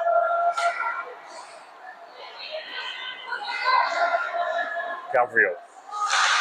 Out wide, tipped on. That will find a bit of space for Freya Poole to work in. That one bounces up, almost looping over Abby Owen, but she's quick to get it away. Poole once more cuts through the high slot, gets a shot off. It's under the feet of Jess Green, who can't get the shot off, and by which time Abby Owen once more covers that one up. With 6:22 to go.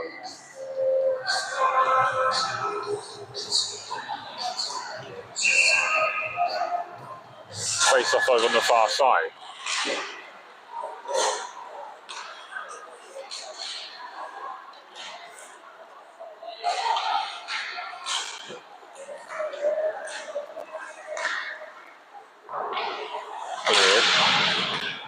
By Caitlin Gabriel.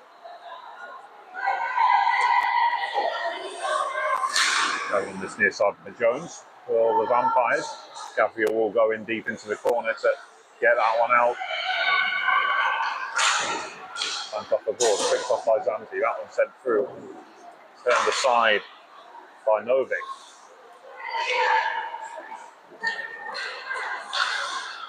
Well cleared by Spence. Made that clearance look effortless.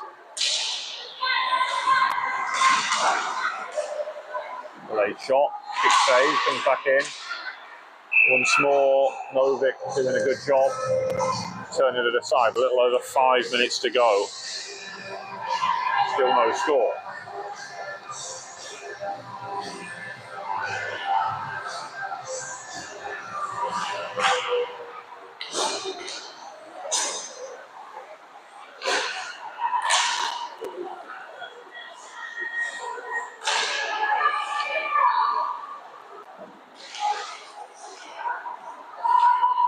That one's loose to Green. Poked away by Stacey. Glover. It's in behind, forced a little bit too wide there and then just dragged the shot. That was an excellent post check by Farida Ibrahim. Martinson couldn't get the shot off because Ibrahim once again on her doorstep will get it away. Some excellent defensive plays from her. Now at the other end, Freya Poole, I think it is, who's trying to force a turnover. A little over 4 minutes to go then. Archer flashes wide.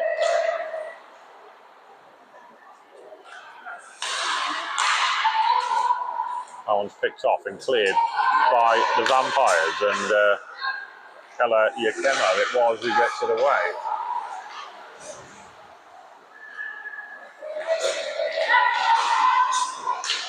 So, misses the attempted poke check. It's carried in by Freya Poole, still with Freya Poole. Little shuffle of the shoulders as she darts in towards goal, gets the shot off, but can't beat Abby Owen, who once again is performing miracles between the pipes. The Welsh wonder that she is. The draw that by Eva Lyon comes loose. Glover rather couldn't hold on. It was a good challenge by Taylor. Zanti on the far side putting the pressure, and then Gabriel rides the challenge, gets it away, finds the number on the, forward on the far side, Victoria Plater rather. But rolling, not quite on its side, almost at a 45-degree angle there. Gets it away, so collects it centre red. Inside the final 3 minutes, still no score. That one at the line, Malik gets a touch and helps it on. She'll now cut between the two defenders. Sutcliffe gets caught between her feet, couldn't get it onto a stick, and still the battle continues. Lyon, who's linking up really well with Malik, will find her again. And then a bit of push and shove, so knocked into Plater there, and it was like a domino effect, and she in turn knocked Lee Vanny Plater down herself. Glover, just over 2 minutes to go then. Glover rides a challenge from Taylor. She'll have to go it alone as her team are in the middle of a change here. Rides another challenge, chases into the corner. She's done really well here as Alison Glover. Really bought her team some time, kept it in the offensive zone. Martinson flashes it through her blue paint, but it's tipped away by Elizabeth Novick. A bit of a battle going on there between Taylor and Glover. Still a pair of them dueling it out with some stick slashes. Just over 90 seconds to go now. Gary will keep it inside, pokes it forward to Glover. She couldn't quite find Zhang as gets outnumbered by purple jerseys, and now it's away by Archer, out wide to the far side. Controlled by Jess Green, and then that will force Abby Owen into another save with a minute and 10 seconds to go then. There's a lot of goalless draws today to make the standings interesting. And wins obviously so much important now with so many of these goalless draws. But it's a good thing, it shows the competitive nature of this competition, how close it's become.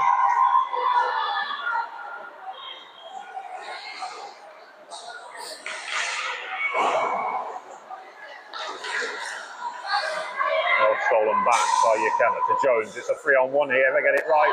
Chance to win it. Oh, toe saved by Novick. I think it come off the blades. There, Zanzi with a chance to bury it. 3-on-1. And after MK having so much of a player, now they might have a chance to win it after all. Oh, she whiffs on it. Abby Owens near present put her off. And then she gets a poke check in to get it away. But yeah, it's been all Falcons really. Lee Valley have had the odd opportunity to get into the offensive zone, and that was a chance to win it, a 3-on-1 break. But then at the other end, they could have so easily have lost it. But it will end goalless.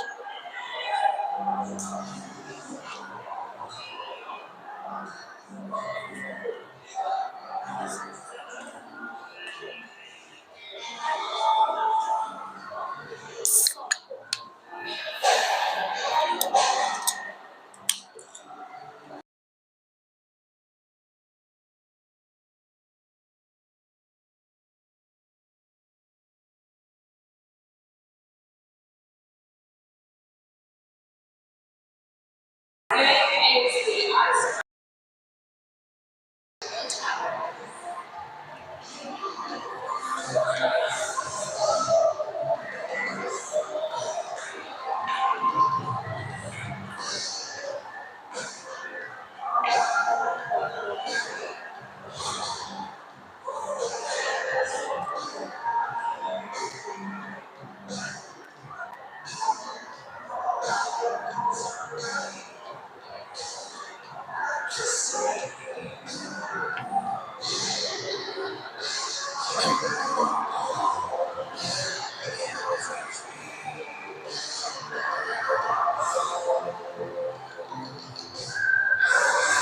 we are ready for the start of the next game then. The Ice Crushers taking on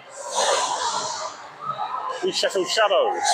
And quite smart uniforms they are as well for the Ice Crushers.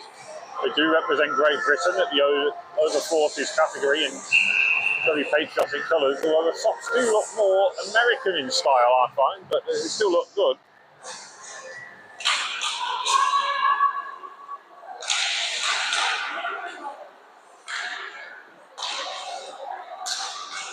That one is tipped forward.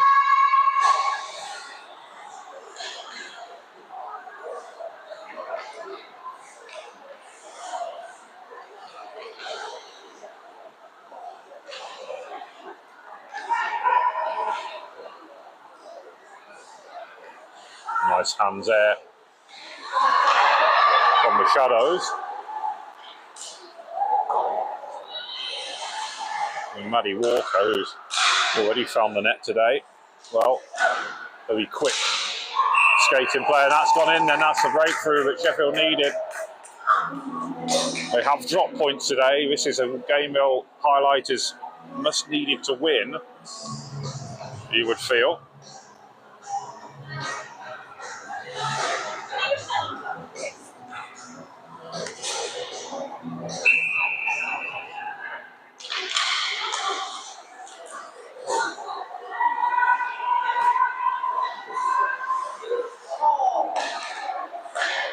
Wallace Fennessy. Now Cheatham just about keeps it inside.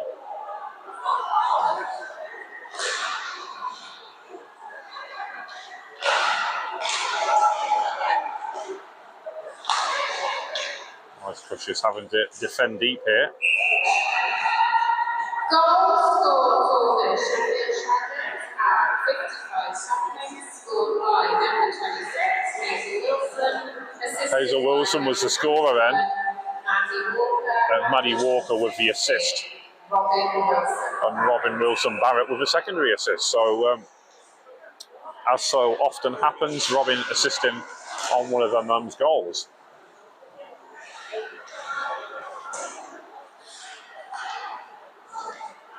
That comes out the zone. It'll be gathered by Nevaeh also. Charged down nicely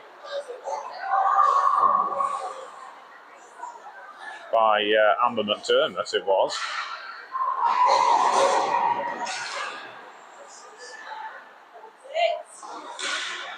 That comes in and it's a goal.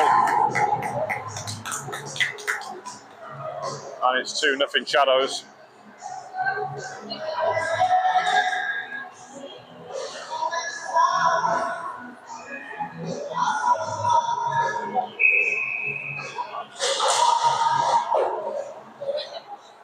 Very quickly back underway then.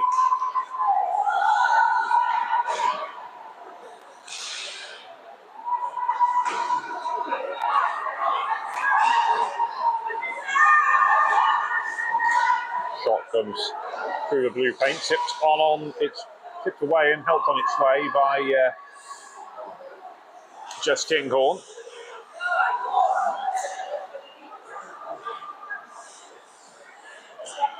Goal number 2 for Sheffield Shadows, scored by number 88. Rowan O'Malley, assisted by number 52, Michelle Rayner. They're saying the goal's gone to Rowan Yellow-Bilby. I don't actually think she's here this weekend, so but I know she's not here this weekend. So I'm not entirely sure who did get that goal, but I will update you as soon as I get confirmation on it.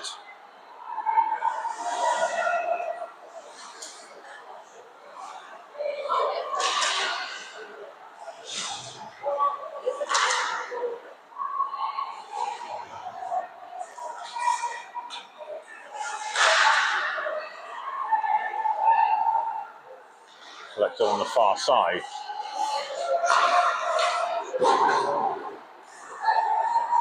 Going to Vaya Allsop, the former Kingston Diamonds junior, who's now playing Elite League hockey with the Solihull Vixens.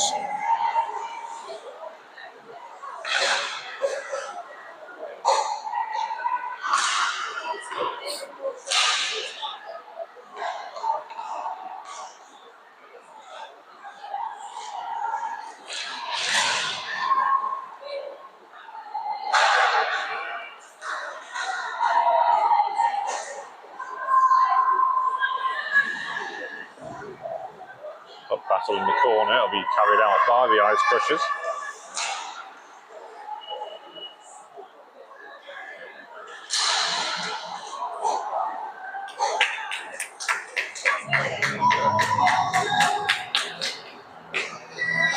They've come here with three very distinct lines.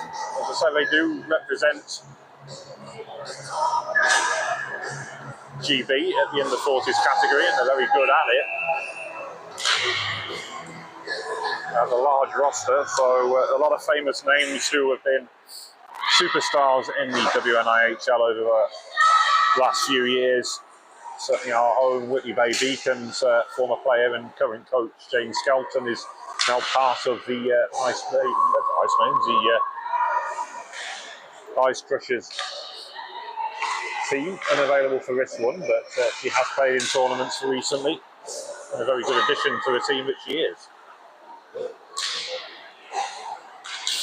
So we've seen a lot of the Solway Sharks contingent here as well on the pass. Jones is open. Oh, couldn't quite gather it in. So a 3-goal game now. Inside the final 6 minutes. Moving along quickly. Leaning off the boards forward to Hazel Wilson. Powerful run and she slots home. And that's a fantastic finish by a fantastic player. Hazel Wilson with the goal.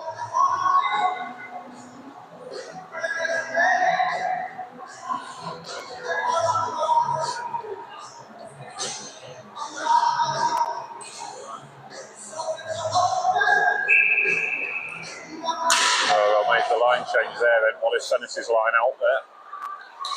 As Hazel Wilson takes a well-earned rest after what was a really good shift from her. Another goal to her collection.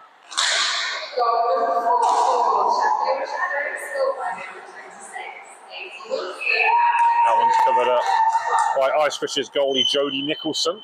A year ago it was Lizzie Meikle, the Solway Sharks goalie, who played here, but she's been out for most of this season through injury, a very unfortunate injury in fact, and it robbed the league of what has been an outstanding goalie over the last few years. So we hope to see Lizzie back in action next season, certainly.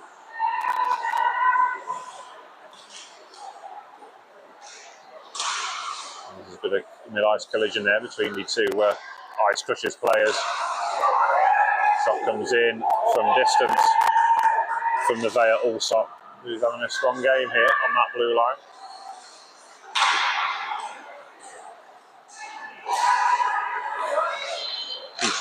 Forward. Porter helps usher the puck back to the blue line. That's played out by Marshall, but quickly picked off by Wallace Fennessy back off the end boards. And then still they'll continue this momentum, Sheffield.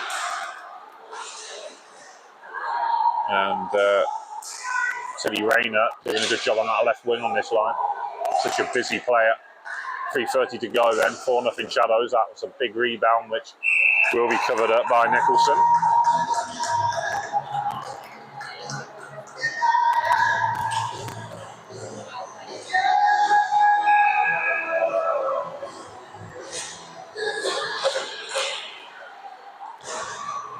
Here with Daniel. Didn't quite get a hold of it, so Nicholson will cover up. A little over 3 minutes to go.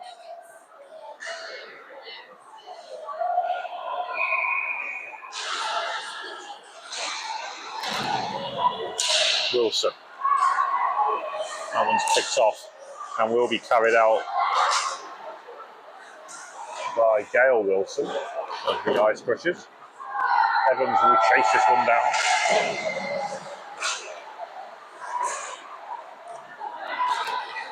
Well gathered by Jazz Daniel. Lovely little play there to try and deceive the goalie Nicholson, but was able to stop it, and that's another good save there, right on the doorstep with Tilly Rayner ready to pounce. Another quick change by both sides.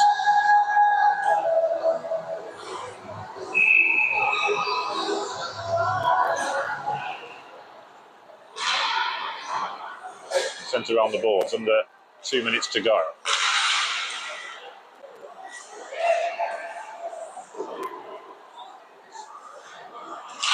Robin Wilson-Barrett, that's Hazel Wilson's daughter, doing the work in the left wing position, centre and pass. Minute 40 to go, 4-0 Sheffield.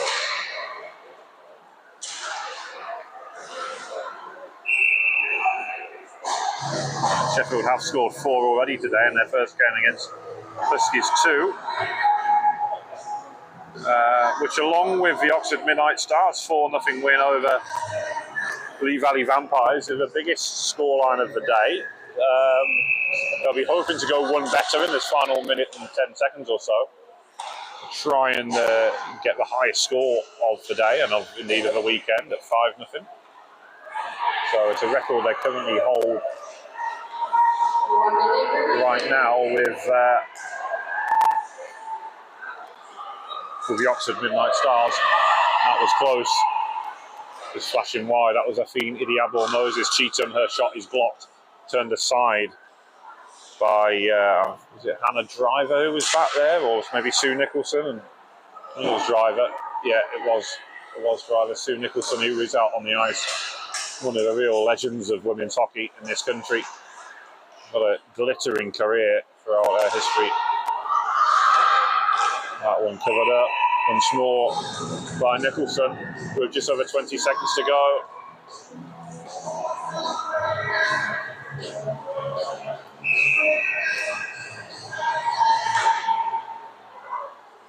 There's a Wilson, little spinner armour in slow motion there, if you like, but got the shot off all the same. But that will do it then. There won't be any more goals, and this one will end 4-0 to Sheffield. Well done, Sheffield. That's a 4-0 win for the Ice Crushers. Next up, we have the Oxford Midnight Stars. So that will do it for that one. Next up, we have the Oxford Midnight Stars taking on Huskies Div 1.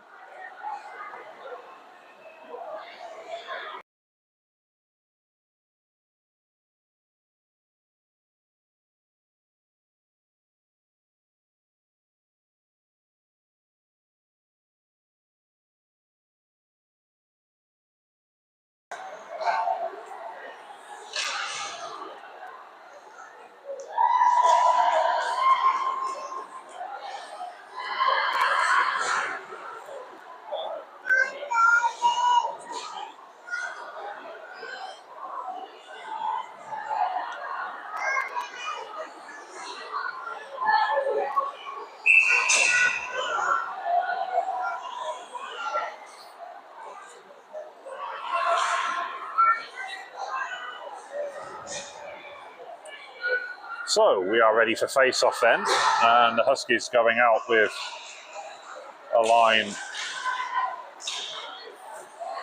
of Amelia Worth, Evie Corson and Chloe Hodge. It's their top line. Defensively, Sarah Sanchez and Hope Corson.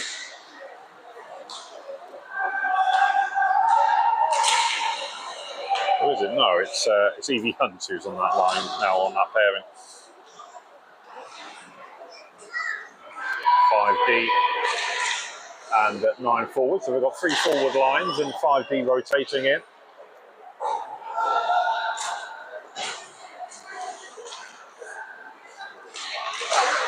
Patrick, one of the top youngsters in the game, who really broke out last year here at this tournament for Oxford, and he's had a brilliant 12 months since then.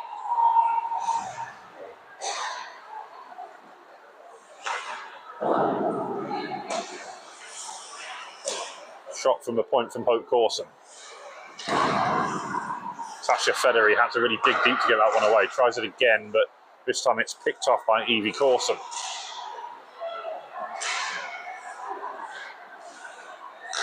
Tipped on. Hope Corson controls in the neutral zone. Tipped back in, but Oxford in the middle of a change here. I do like those jerseys, those grey jerseys with the City background in the bottom. I think it looks really smart. As that shot's deflected up into the netting.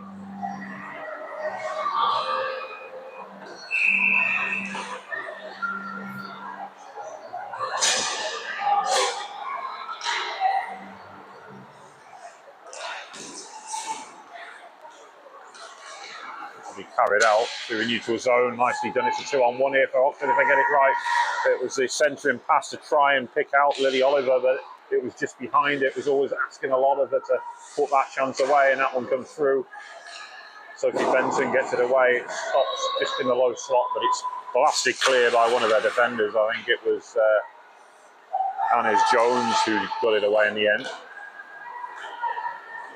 Nina Reeves doing a good job. She's impressed me today, actually, with her work rate off the foot, the back checking. Not afraid to get stuck in by any means. Cleared and carried out by Katie Evans. That one's dumped back in.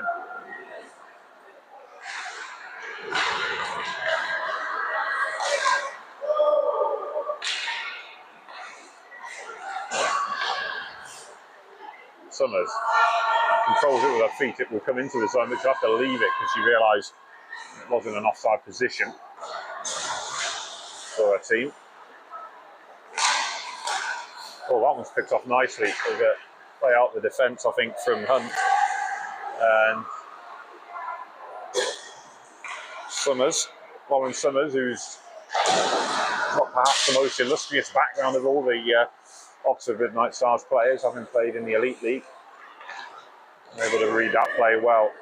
Hodge has to wait for it to come off the boards to readjust. That will send Amelia Worth away down this near side.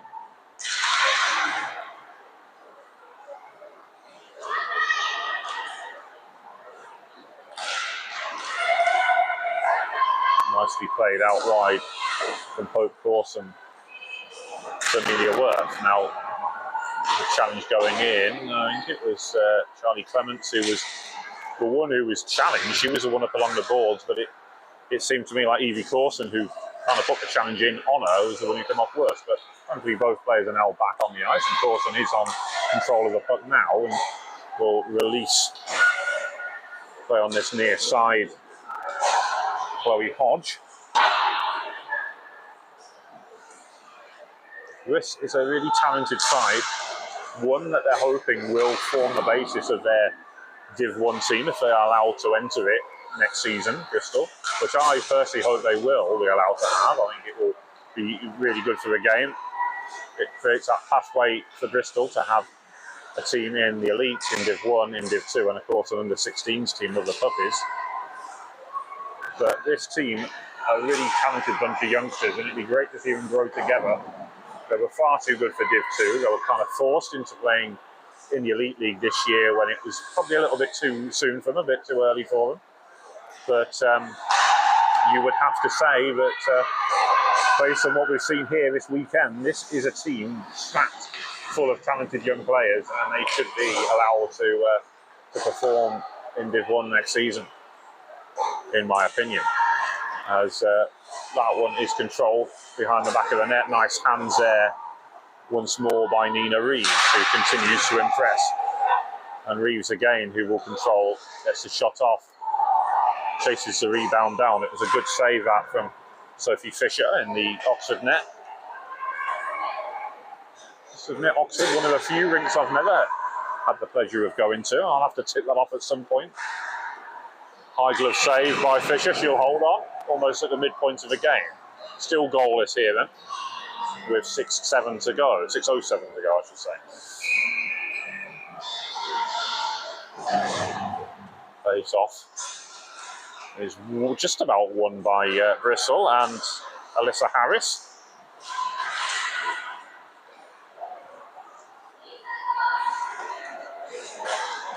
Reeves. Nice handsome her. Cuts back inside Zabinska and forces to bring her down, really. No penalty. Oh, it is going to be, I was going to say, that's got to be a tripping penalty, but the referee was just off frame there. I thought for a second there that Harris was heading to a box as well. I was going to say, no, you certainly weren't the guilty party there, but power play then for Bristol. It was just that speed, that quickness of foot and change of direction which really undone Zabinska. But clever bit of play there, I thought, from Melissa Harris. Real intelligent improvisation.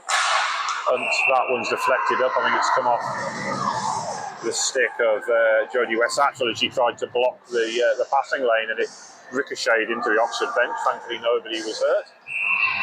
But it will burn a few vital seconds off that penalty clock as West Hatch will look to break free there. One shot towards net by Amelia Worth. High puck comes back out of the atmosphere with some snow on it. Hunt will control and then cleared. Gathered in by Hope Corson.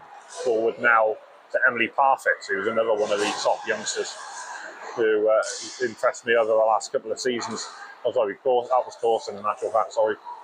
Who's equally as talented, of course.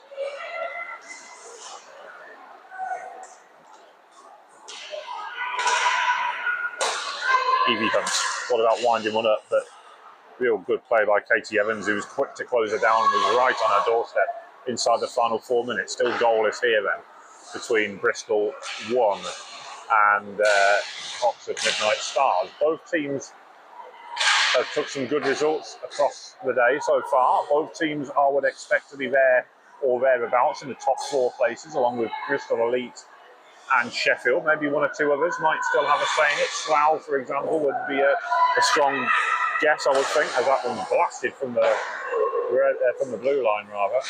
Evie Hunt will gather. 3:20 to go, still goalless. Emily Parfit is open. She'll receive the puck on this left wing side. She'll carry forward. She's got Beth Worth there. Can't quite find it. It's picked off by the Midnights, but then Beth Worth steals it back. So it's back with the Huskies. That shot just coming off the pads there of Sophie Fisher in a way. Now Olivia Carey shot wide of the target.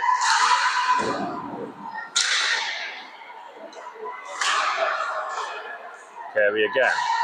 Good work from her. Emily Parfit onto our backhand, cuts across the high slot, lays it off to the point, and a shot comes in from Sarah Sanchez. Looking to carry out, but put under a bit of pressure there was Olivia Carey. Just had to shield and protect the puck. That one cleared by Charmaine Coles. 2:15 to go. Still goalless. Attempted wraparound by West Hatchwell, and Sophie Benson had to be alert to hang on to that one.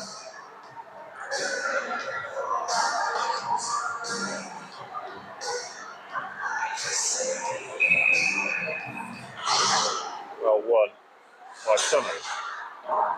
Tipped away from goal by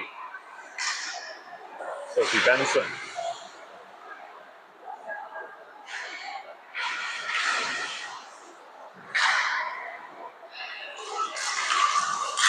Nina Reeves carries out.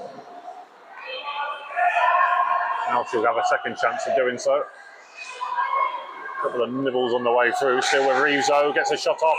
Good strong glove save there by Sophie Fisher with less than 90 seconds remaining. Still no score. And well, is there a chance for one of these sides to get the breakthrough? From the draw, that comes back out. Shot comes in, that loops over onto this near side. Corson. Shot comes in, comes off the palm of the glove, and she's very acrobatic there, Sophie Fisher, to cover that one up. A minute to go then. No score. Both sides making line changes here. The Evie Corson line out there for the Bristol Huskies. the Katie Evans line out there for the Oxford Midnight Stars. Lily Oliver just about works it out over the line. That will set Katie Evans away. Shot on net was dealt with well though by Sophie Benson. She's an excellent young goalie, really talented. Is for me the best under 16s goalie at the playoffs last year. Comes across to Amelia Worth. Didn't really get enough power in the shot to get it away though. Oliver dumps it in on net. That's stroked away, almost like a golf swing by Benson. And again, she's played herself into a bit of trouble there, but it doesn't matter because the time is up and some sustained pressure there late on from Oxford. They couldn't find a way past Emily Benson.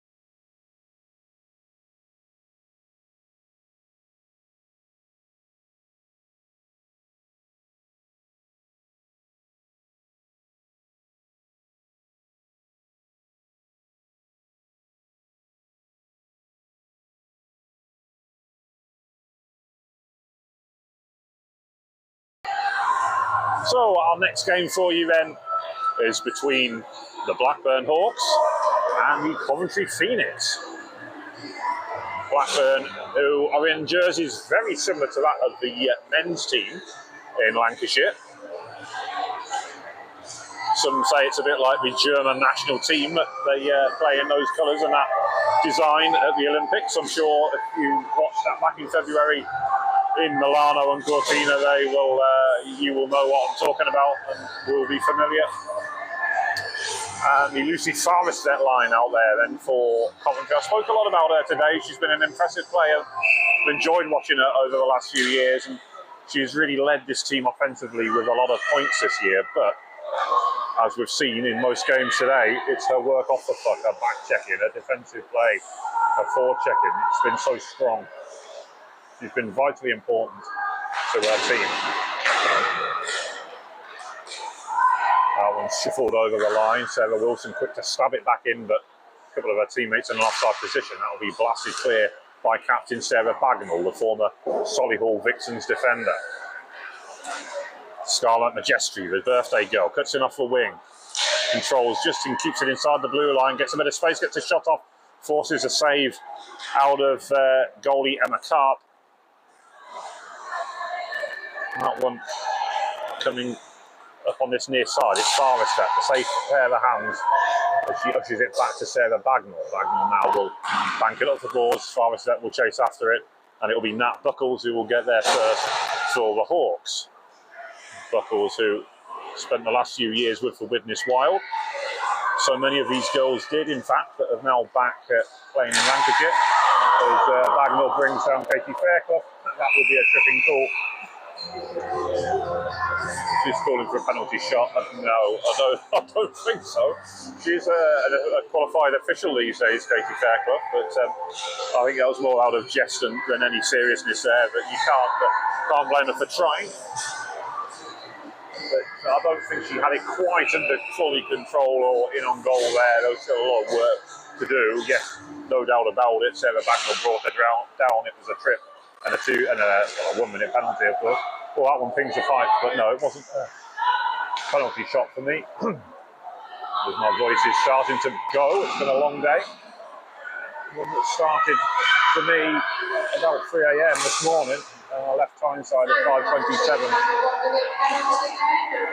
So you'll forgive me if the voice starts to break up a little bit.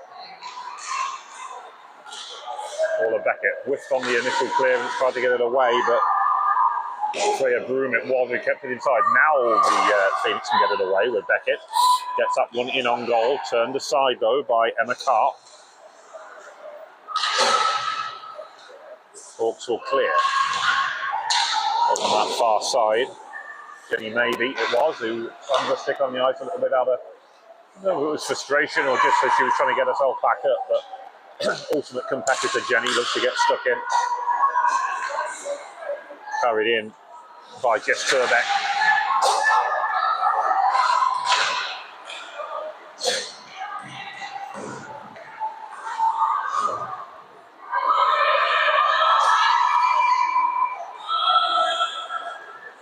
Controlled by Preston Jeno, who's been quiet in this game so far. She's had a very busy and prominent role in today's proceedings for the Hawks. But so far been relatively quiet. It's been the Katie Fairclough line that we've seen more of in the early exchanges here. Just over 3 minutes played, it's still goalless as that one will just bobble out. It's just about kept in on the blue line there by Abby Mercer. Now it'll be carried out by Melissa Taylor, who carries on down that right wing side.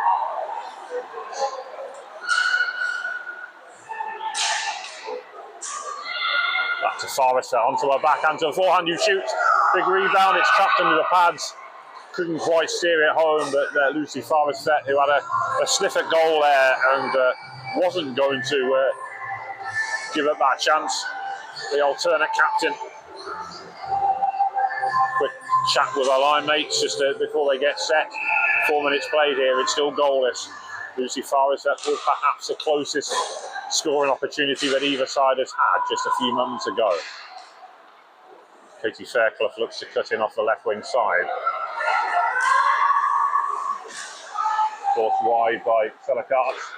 Got through the blue paint and picks out Rose Abbott at the back post, who scored, I think that's her first goal of the weekend. First goal back in Blackburn colours, having spent the majority of the season with the Solway Sharks. She is a Blackburn native. She grew up in the Darwin area of the town. In fact, went to school with and lived on the same street as GB's Abby Coulshaw. But these days lives in Cumbria near the Lake District, so probably just as close to Dumfries as she is to Lancashire.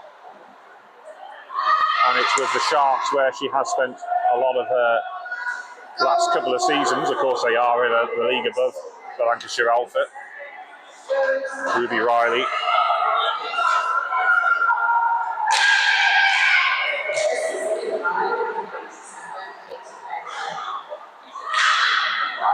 Well, on that far side, it will be controlled by Nikki Goodwin, who's also a physio off the ice. In the last few years, she's been at the playoffs and helping out off the ice with medical treatment to the players. Having to watch Fairclough, but he goes towards the goalie, but attempts the shot wide. She would, I'm sure, would have wanted to have got that one on target at the very least. As Melissa Taylor now, Jenny Maybe will chase this one down.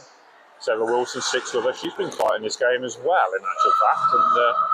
And both her and Preston Jeno, the two, as I say, big characters on this team, the two very much the leaders in many ways.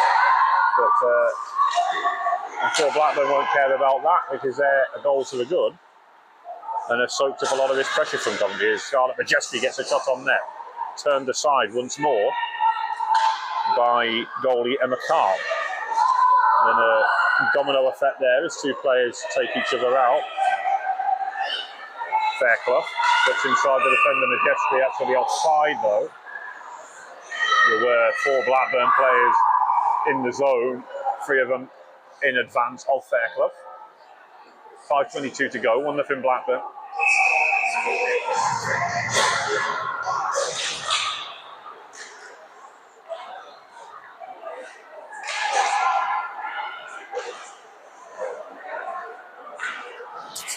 Excuse me. As that one will be played out by Coventry. They've had to defend quite a bit in this game, Blackburn, but they've done so well. And that is why they're protecting this 1-goal lead inside the final 5 minutes. There's a shout for a penalty there. There's a Coventry player goes down, but the officials got interested. Sellecart over on that far side. Bagman gets it away. That will allow Coventry to push out. And Allender, who's spent time with both the Sheffield Shadows and Leeds Roses before landing at Blackburn.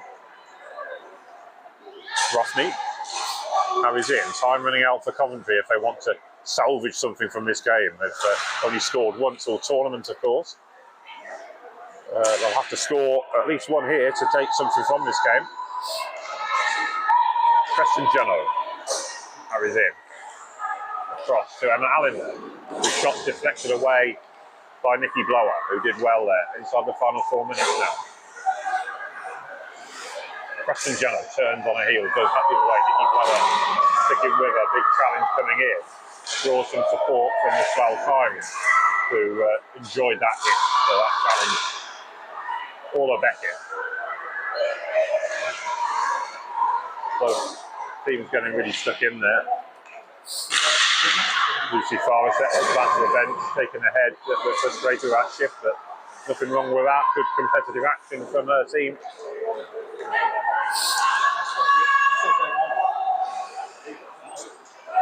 Matt Buckles will charge forward down that left wing side. Bagnall comes across. Veteran defender, still standout competitor and defender at that. Controlled by Preston Jeno now behind the back of the net. 3 minutes to go, 1-0 Hawk. Paula Beckett flips it away, kept inside by Buckles, who winds one up once more. That one will be cleared. Ice it waved off. Taylor, who couldn't quite capitalise on it. Well, she will get on the puck, but it was going away from goal, and by which time Sarah Wilson and Ruby Riley had come across to deal with it. Scarlett Majesty does well to keep it in, but they'll have to retreat. I think it might have been offside in fact. Over on that far side, Mercer will control now, 2:20 to go, 1-0 Hawk. Comes into the corner. Scarlett Majesty will have to deal with it and quick because she's closed down by Rose Abbott.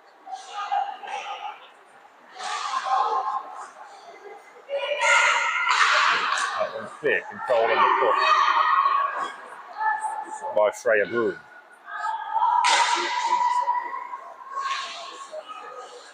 Taylor.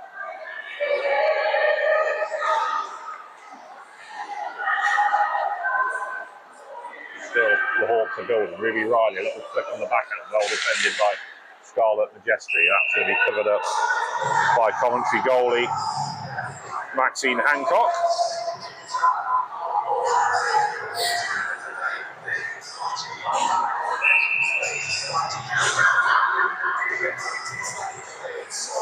Inside the final 90 seconds then. Hawks with a 1-0 lead.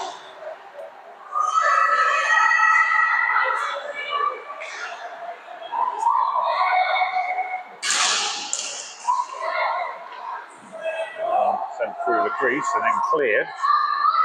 Lucy Farrisett gathered. Hands off the boards. Ponter will give chase. But it's the Hawks who get there first with Freya Broom. Now back come the Hawks with Abby Mercer.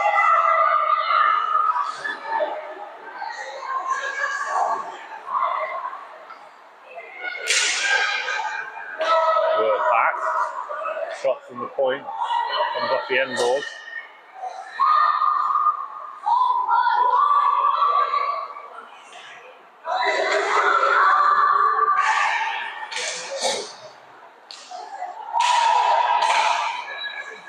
By Fairclough on the boards, 21 seconds to go. Work back by Rachel Pearce. That comes off the inside of the post and back out right at the foot. That could have been 2-0 in game. Done and dusted, but one last push then with 7 seconds to go and maybe can't control. Farlisette control. Fairclough finishes a hit which seems a bit unnecessary there, but that's late in the game. It won't matter, and it's 1-0 to the Hawks. That will do it for me for today. I'll leave you in the capable hands of Andrew Day, and we'll see you all tomorrow. But there's 6 games to go. Next one is MK Falcons with Slough Sirens. And Andrew, over to you. actually going to go.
Thank you to Adam, and we've just faced off here between the MK Falcons and the Slough Sirens. In net for the Falcons, we have Elizabeth Nowick, and for the Sirens, we have Helen Oates. Main players to look out for is obviously top scorer Kat Lotlitzer for the Sirens, and for the MK Falcons, they've got good young forwards like Freya Paul and also Eva Lyon. There's a Cat on the largest shot, but just been saved by Lizzie Nowick.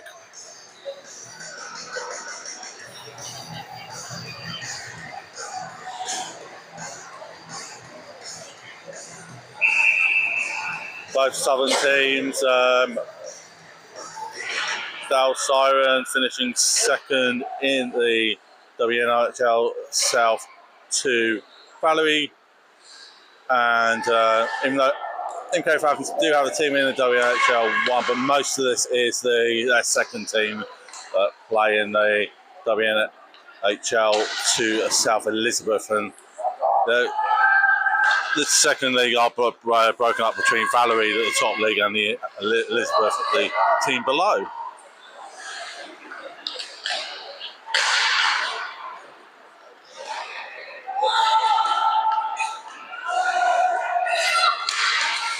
A couple of minutes gone from the 12 minutes in total. Payne Berland on the puck at the moment for Slough. They're taking it behind the net. It's lost it. And Falcon Malik with a shot there, saved by Helen Oates.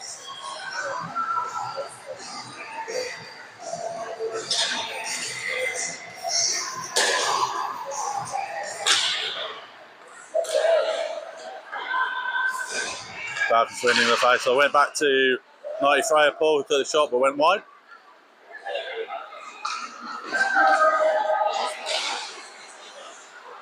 Freya Paul's the daughter of Nick Paul, who is usually the head coach of the MK Falcons. Not here today, but also known for his time at the MK Lightning.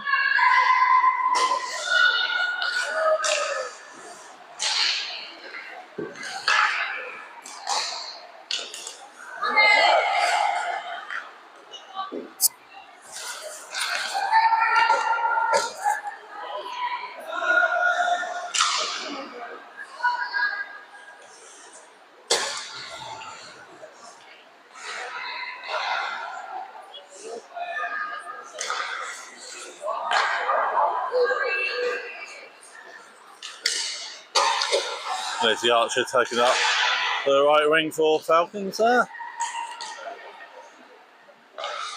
And across and then Slough back on loose. Got Kat Lotlitzer racing down that right wing, cutting in. Ball goes towards the net, but it's blocked by Lisa Nowick.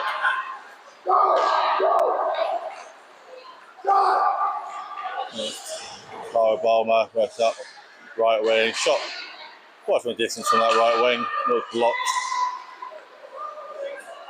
Like MO2's picking up around near the net, but puck's given away, and now we've got. Oh, sorry, it was right over. It's just been taken off her, and then Cat looks this go towards net. Trying to work around MO2's there, but the move didn't come off.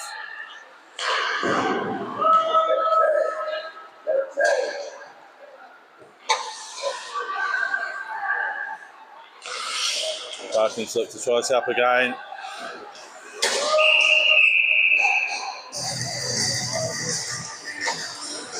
Also gone. I believe that's just an offside. Yeah, face off just outside the blue line.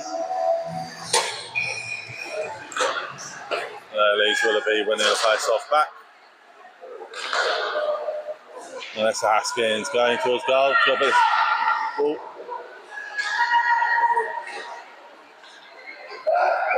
Falcons now taking it back up the ice.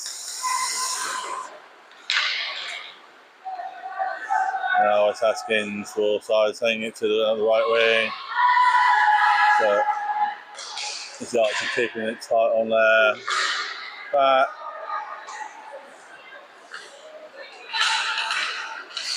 A little bit of speed from Freya Paul there. Yeah. So Palmer went back to take the puck off her. It's West Haskins, pass it across. West Haskins, a little bit of space, and she scores. Pass going for the right, and then she went the top right there to put the puck in the Falcons net and give Sirens a 1-0 lead with about 6:05 to play.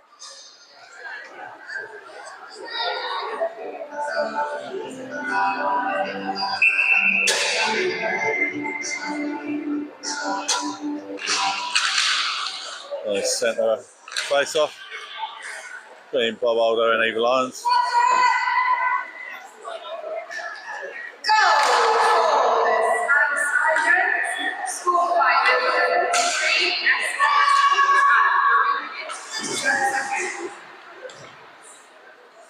Just confirmation of the goal there announced on 43 Haskins to the Sirens. Yeah, 5:20 left on the clock. Hannah Mine putting it back.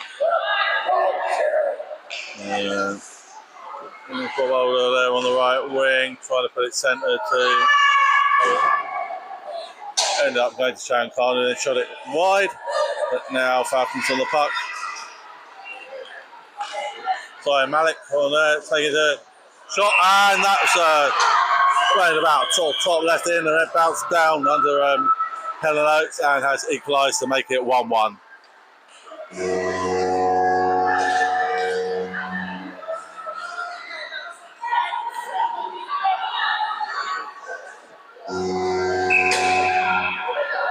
.4:35 left then.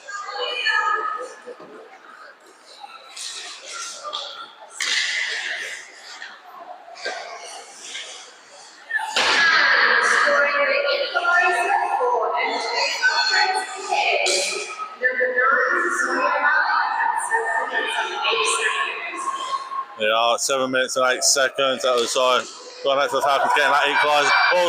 Going there with 2 something. Got back to Cat, lost it. Oh, a nice shot. It looked like it hit the crossbar down, but it didn't go in. Whistle's gone.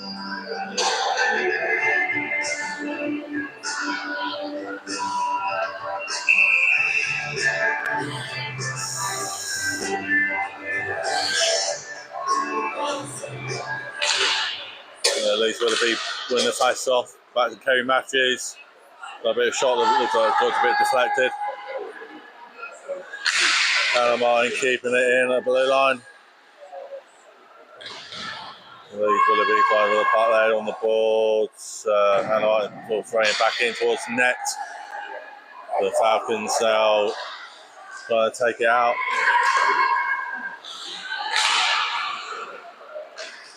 Ruby Rose shot, bring it to the left side.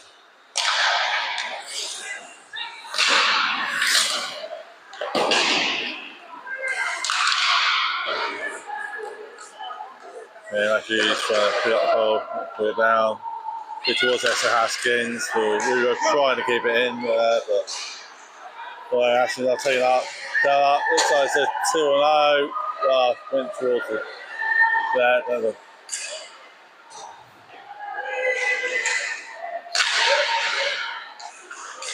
Sort of a scramble near the front of the net a little bit, but puck's gone clear. Falcons trying to get out. Turning about over the blue line. As Zion Mike clears up the ice. She then goes for a change. Tarbaro down that right wing, so battling against Lizzie Archer there. Ball's gone down, and it's got Simon to clear down the other end of the ice. Player pull, picking up the ice. And to the left of the goal, which is going round the net.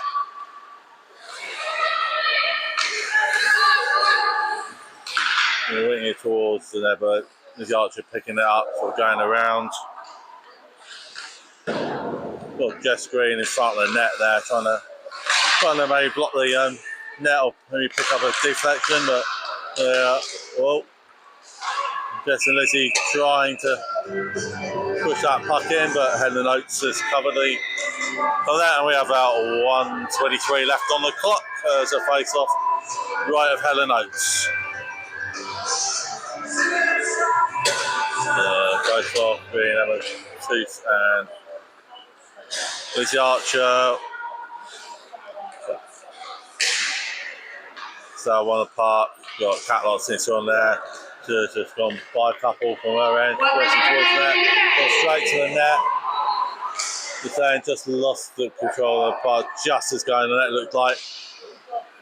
But all the way off the ice. Got Emma taking it to Cat. Then Falcons stopping her going any further. So 37 seconds left. Little Cat has intercepted that. Got a shot on net, but it's blocked. That was necessarily going with the puck. Lost it. Back to DWIHFTv2, but it's got another loss in Falcons had time now clear. It's gone across the head and Oates, who's just pushed the puck out. There's only 10 seconds left now.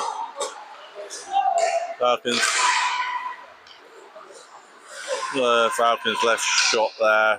Just gone wide. Oh, and that's the game. Final score, 1-1. We're going to have a nice cut now, so we'll break for about 15 minutes and we'll see you all soon. 1-1 draw. As I just said, there's now going to be an ice cut, so probably about a 15-minute break. Coming up next after that break, we have the Widnes Wild versus the Huskies. Followed then by the Country Phoenix, where Levo Goats are, then the South Sirens for the Blackburn Hawks, and the MK Falcons for the Ice Crushers, and final game of game 40 of today would be then the Huskies v the Huskies 2. So that's what we've got coming up after this ice cut. Thank you.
I'm not sure if you got that. I don't know if Tim, if you heard me or not, but Go! Number 1, Bristol Husky score by number 21, Misha Malini. Assisted by number 77, Katie Eddington. And further assisted by number 28, Highlight. there we go. Don't know if you've got us from the start here, but it is the Witness Wild versus the Bristol Huskies elite team playing here, and the Huskies have just scored. Misha McBean at the post, scoring the goal, set up by number 77, Katie Edgerton.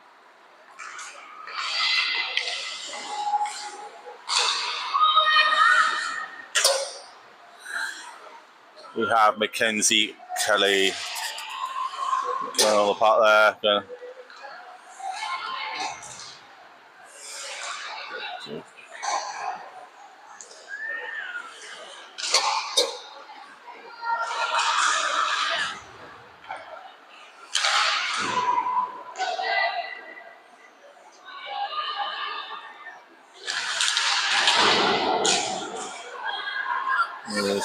Looks like a penalty coming up. Not 18, Taylor Jackson hit the last one up, which is up in there, but we've got the referee's arms up. There you go, there's the whistle. Signalled a tripping call. About 8 minutes.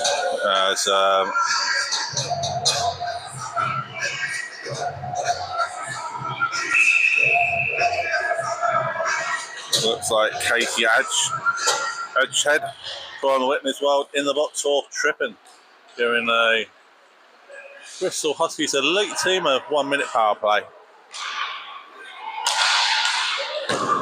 That's Huskies 18, Taylor Jackson with a long shot there. Receives 1 minute for tripping. Penalty times at 3 minutes. They are penalty at 3 minutes 55. Confirmed as tripping. Whistle's gone as the Wales Stephanie Drinkwater covers the puck. Will face off right of the goal.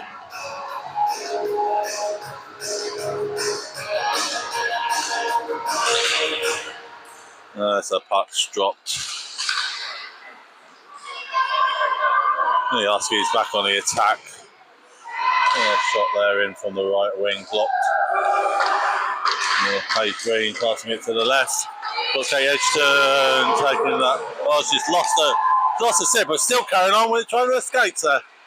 But as Whitney Wells have come back to full strength.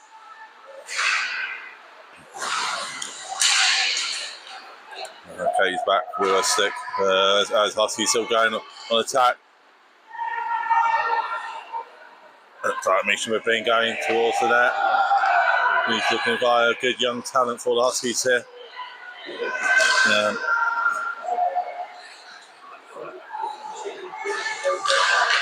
There's a bit of so like goal there. Top.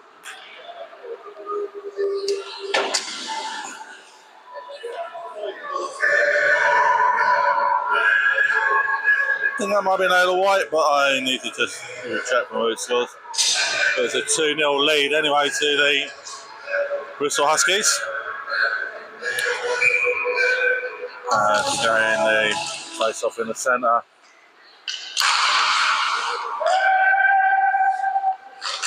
Goal number 2 for the Bristol Huskies, scored by number 77, Katie Edgerton. The goal was unassisted and timed at 5 minutes 57 seconds. Okay, I was wrong. It was Katie Edgerton at 5 minutes and 10 seconds. So it's a goal for Katie Edgerton, the second goal.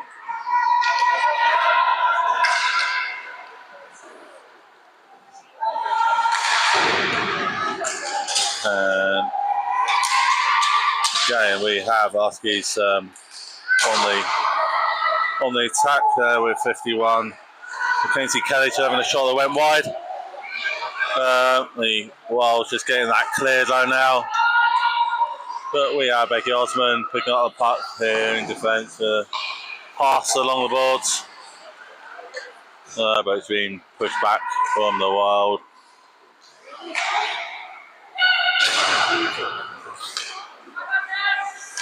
Well, against Page, Breen through the other side.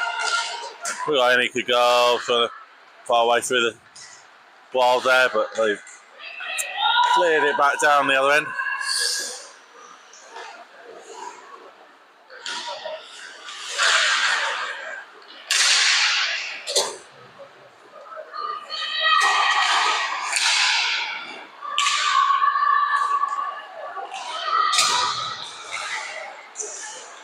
And a bit of a scramble in front of that Wild net. There's KA to turn on the puck at the left. It was shot in three, but it was blocked, and now it's back on in around the corner, fighting for the puck. Katie's still there.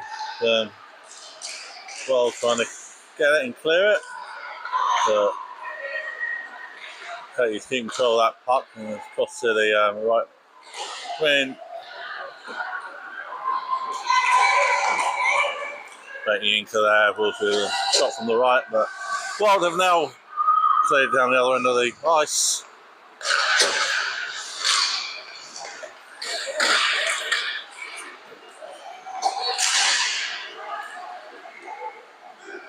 And Page can bring it over the blue line, but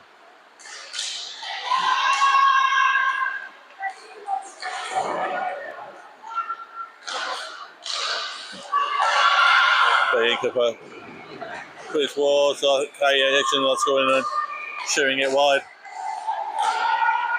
Again, Puck was trying to go into K-Hitchin there, but didn't quite reach, and now the Wild's going to try and break.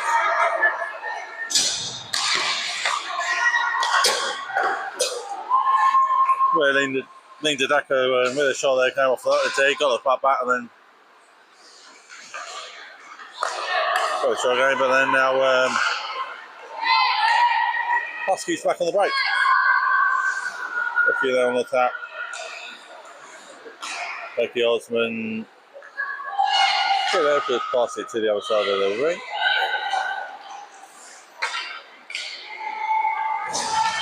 Misha McBean bring it in, having a shot, so it's got blocked low down.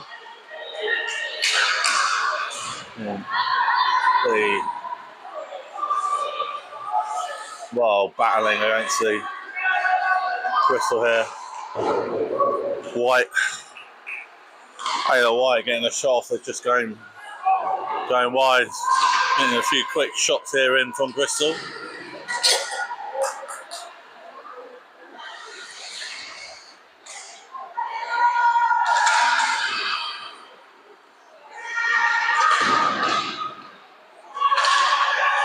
Now just trying to get the puck out of their zone.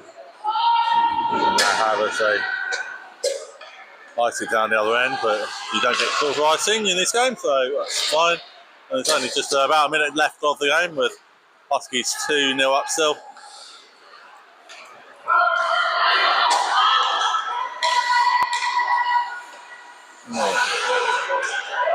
We have Kay Easton, race down that puck and got the puck. Now finds puck. Down to the side, got Green picking it up. To the Merrick, who tried to put it on net, and now the Wild trying to clear. Looks like possibly a penalty going up. Yep, tripping call. They're not going to have time for the whole burst, there's only 20 seconds left. But Kayogen has gone into the box for the last 3 seconds.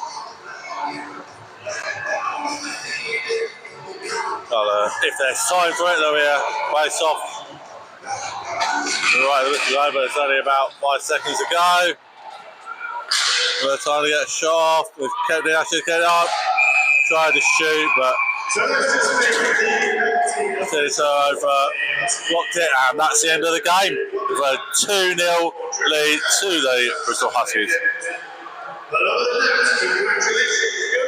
And there's confirmation for that tripping call. We now have the game Coventry Phoenix versus the Valley Vampires. I'm going to take a break and then I'll come back and do the South Islands game versus Blackwell after that. So I hope you enjoy watching that game, and I'll see you after this game.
Okay, just had a 0-0 between the Coventry Phoenix and the Lee Valley Vampires. Now we're just facing off between the Slough Sirens and the Blackburn Hawks.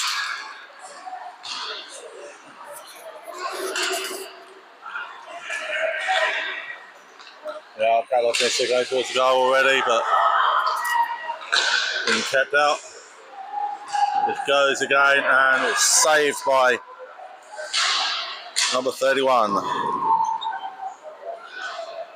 who is Emma Carp in the net for the Blackburn Hawks.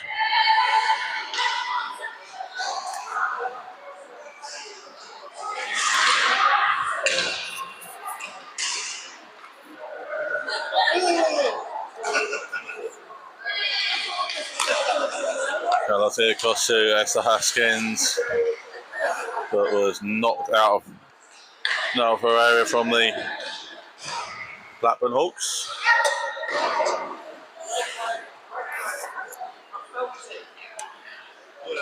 We have, I think Brian was trying to bring the puck out there, but then got pushed back towards goal. Looks like a penalty coming up.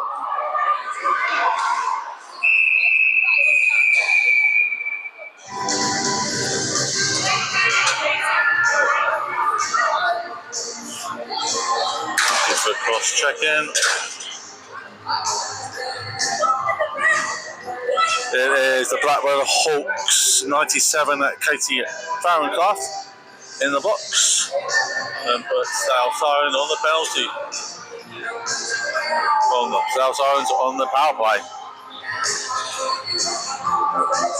The clock's been stopped. So it's now on the way again anyway. Tara Balmer with a long shot from the right and another one, but this one was blocked by the Hawks defender.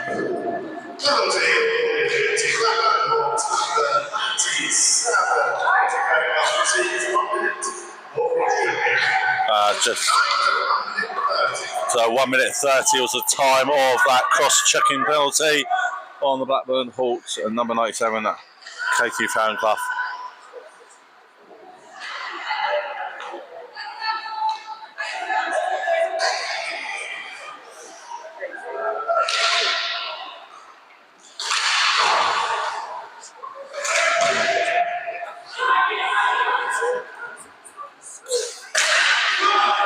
Just kept in a bit on there from Cat to the tap. Shane Khan with a shot got blocked, and go the Hawks out for it. And Kay Farranclough racing out that box now onto the puck. Goes well, pass it back to 23 Orlando, who took the shot, and it was saved by Ellen Oates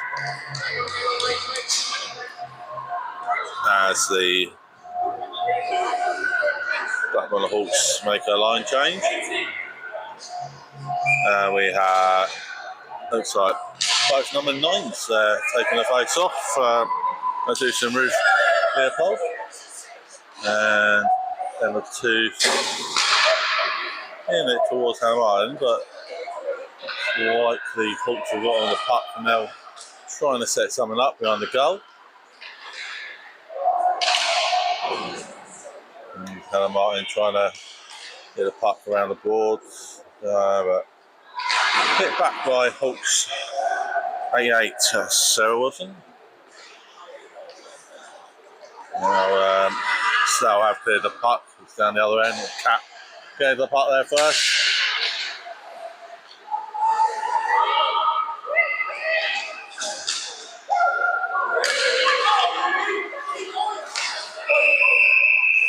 I think they've given her too many. I think the South Science player just came on it just a little bit quick. The ball's coming out, and they have given her too many players penalty. Also, that's a team penalty, but it's being sacked by number 91, Lucy Mather. Gives the Blackburn Hawks a 1 minute power play.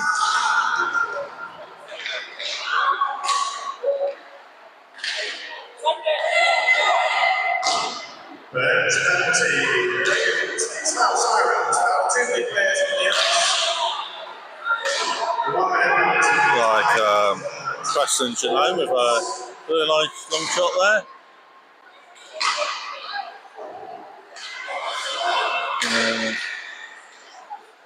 Another long shot attempt from the Hawks this time. Abby Mercer, but got blocked down by a Silence player. They have cleared it down the other end now.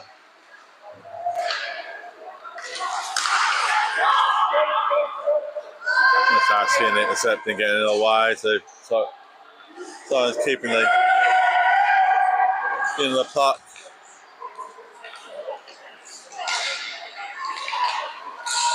The Hawks trying to call another 2 minute players as they were changing, but didn't get away that one.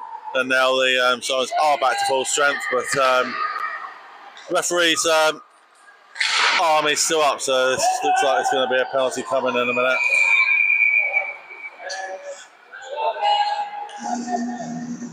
Hawks netmudder was trying to get off there, but get the extra skate over, but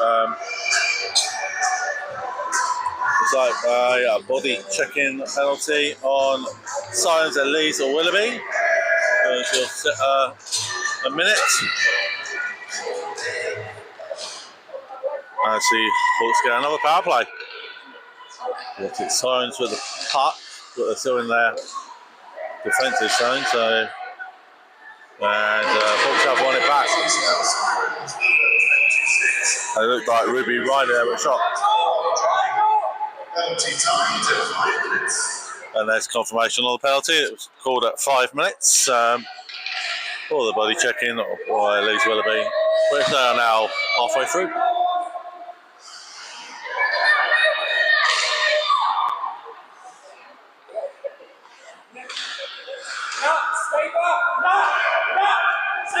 Blackburn trying to hold that puck in and try and set something up.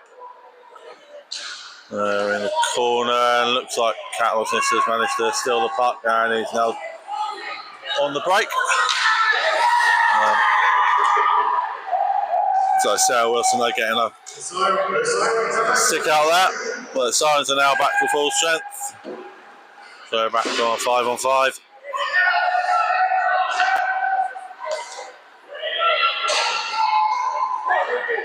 It's Ruby Riley taking the puck over the blue line. As Blackburn Hawks go on attack. We're still 0-0 here, and it's 4:35 left on the clock. Silence getting the puck out there. The Siren as Preston Janone races back to pick up the puck, and is now racing up the ice on the attack down the left wing.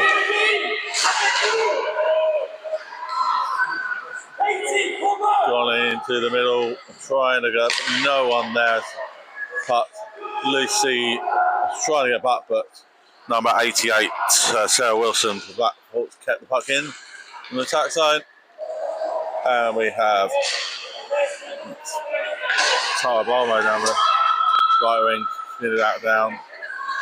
And that's Haskin and Tara now trying to keep the puck down that in the attack zone for them. But 88 to a Blackburn Hawks. Sarah Wilson gets that cleared out.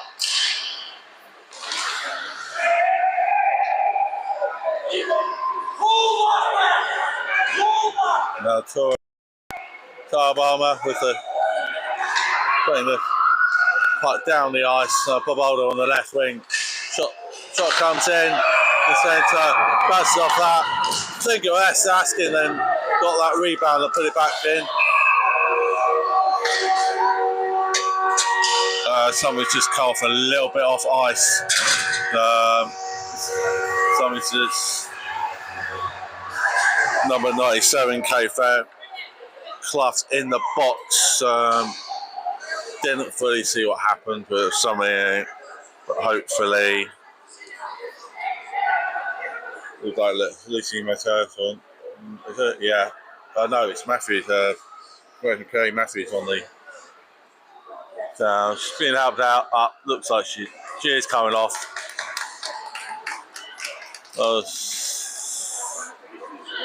Looks like something quite bad there, but obviously the penalty's been called. She's on her own feet, at least, Kerry. So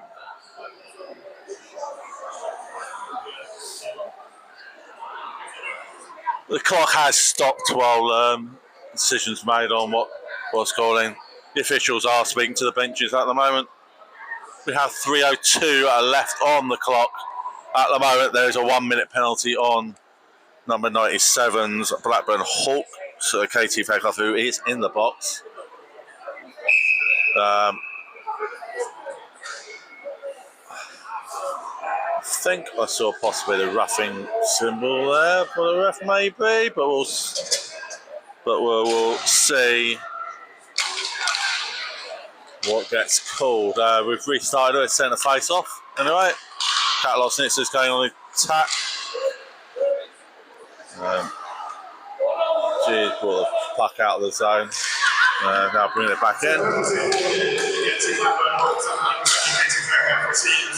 1 minute for roughing, and we are still waiting for the goals for assists.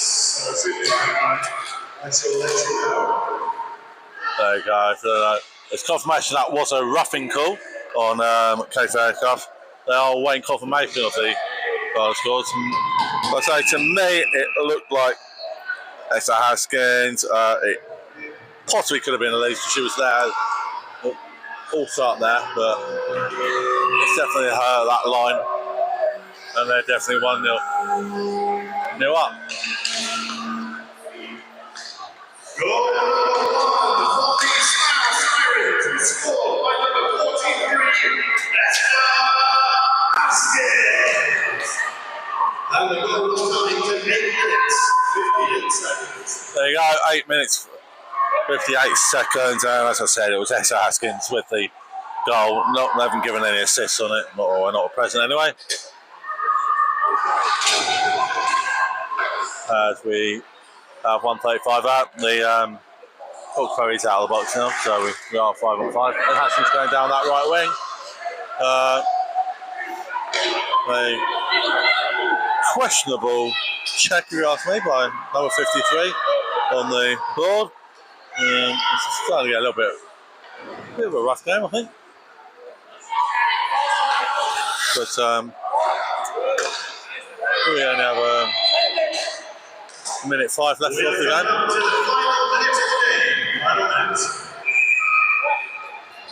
And Helen Oates has covered the puck up with 6 seconds left on the clock. Herbia face off the left of Helen Oates.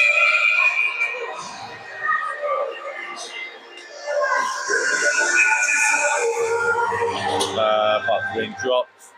It's gone back to number 88 for the Hawks, Sarah Wilson, who's kept the puck in. Hawks try and set something up,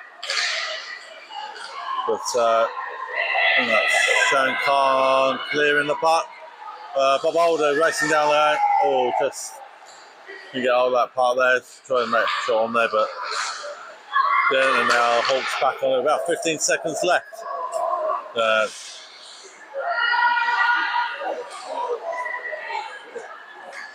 Starts going down towards the netminder. 88 going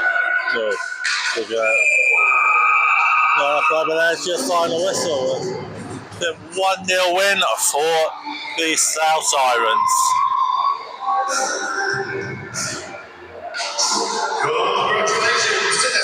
Up next we have the MK Falcons versus the Ice Crushers.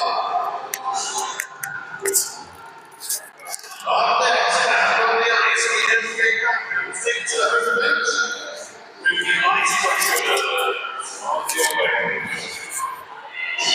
The upcoming game is over 4-5. Not let it go. And it's fantastic there,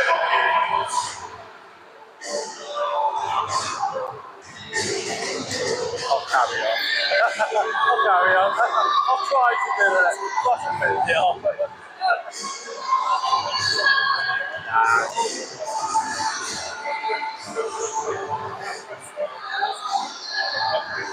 I'm just aware, I'm not as good as that Adam, but I still think something's better than nothing.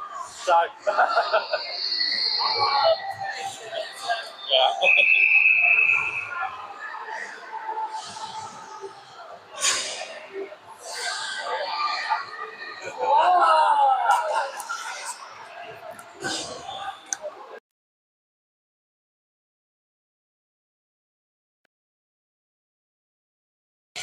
Okay, so next up here we've got the MK Falcons versus the Ice Crushers. In net for the Falcons we have Elizabeth Noik, and in net for the Ice Crushers, Jodie Nicholson.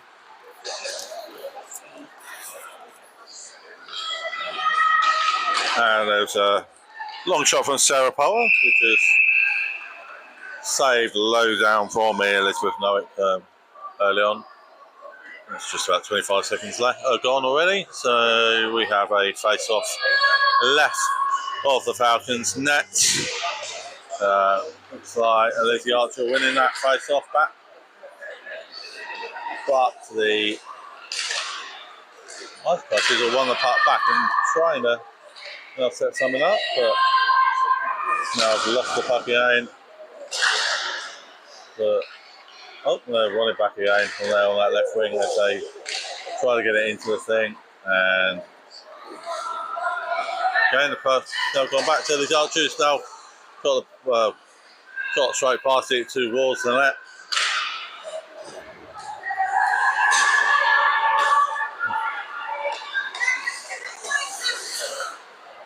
So it's taken the puck over the blue line, but it's been then knocked back into been an accidental collision. It's just in the centre.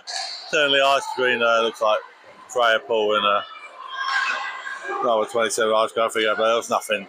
Obviously it was there, it was just laughed off there, there's nothing to it.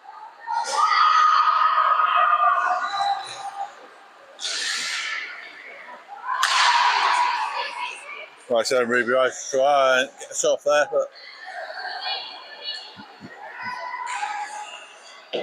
we'll do so. Taylor winning around the boards.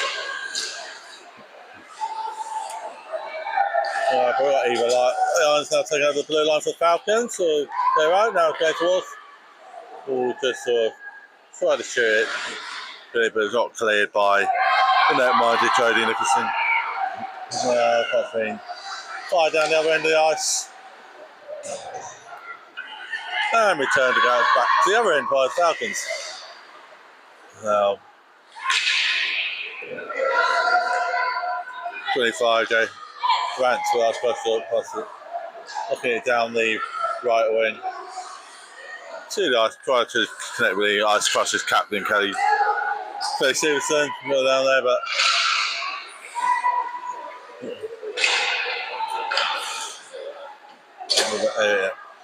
Falcons either Irons and Kelly battling along that left. From the ball to the puck, but now Falcons winning the puck back, and Gina Taylor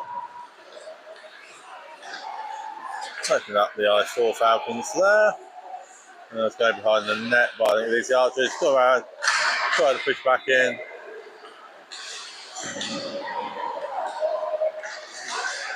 But the net-minded Jodie Nicholson was in the way, and they're still fighting behind the goal there for the puck. There goes back, looks like Jess Green. Good shot, tries 5 hours, but it stays out. And another shot in. I think that was try ball. But we've got Jess Green on the ice there, so puts it towards the net.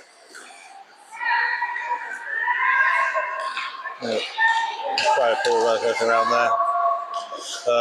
Lizzie Archer close up, trying to lift it into the, but it was stopped by the Ice Crushing netminder Jodie Nicholson. As both teams make a line change. We have about 7:56 left on the clock to play, and we have a face off right of the net. What's that? either Lions wins the face-off for the Falcons. Got to take it back out, but then it's been battled on one by Adam McDermott for the Ice Crushers.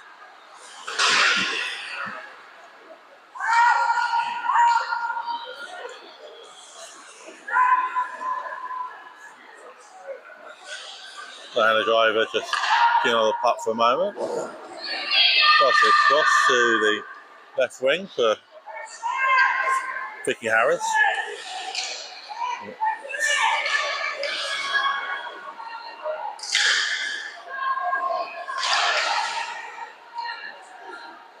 Duffman's trying to clear the puck down that left wing for them anyway. It was held in by number 8 and the driver for the Ice Crushers. They have now got the puck out.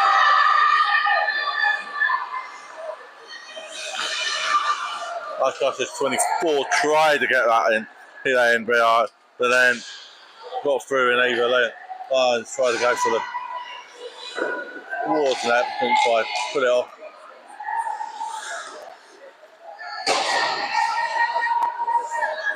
Ice Crushers trying to clear it, but they got it out of the zone. But now Falcons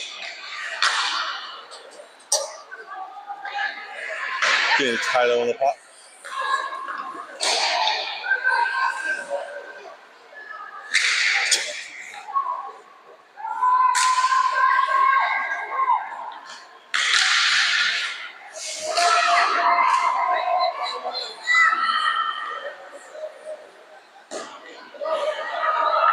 So the shot for Lizzie Archer was kept out. It's still 0-0. We have Kane and Gavril there. Keeping his own. As Ice Crushers have, and it's like Kelly Stevenson who got race to the puck and tried to shoot the puck towards her, but it was a bit deflected.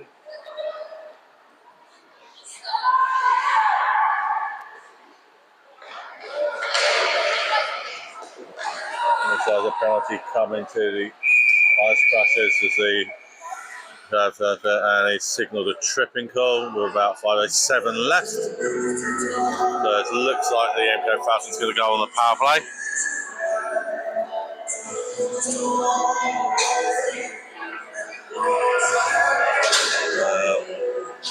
Looks like it's going to be number 20 Claire Burden sitting the penalty.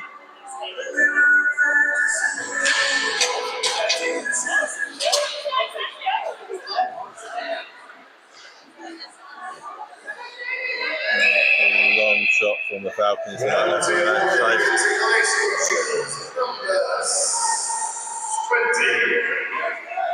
Burden receives 1 minute for tripping. Penalty time at 7 minutes and 1 second. There's confirmation of the penalty at 7 minutes and 1 second for tripping on Claire Burden, which has given the Falcons the power play. Falcons with the puck at the moment as the screen fires the puck towards the net. It just goes wide.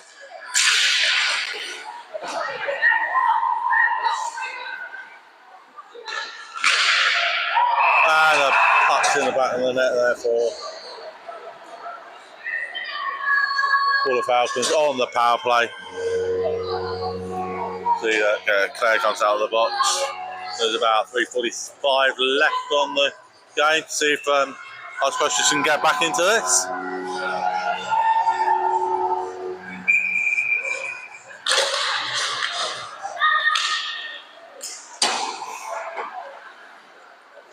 We'll wait for the call to see who actually scored it. I know. Scored by number 19, Freya Ball. Assisted by number 7, Lizzie Archer. And the goal was timed at 8 minutes and 8 seconds. That was a power play goal. There you go, confirmation of the goal that scored on the power play for the MK Falcons. 808, it was Freya Paul, assisted number 7 Lizzie Archer, so that's number 90 from 7 for the Falcons. It's given them the 1-0 lead. We're coming out 2:45 left on that clock. And the Ice Crushers get back into this.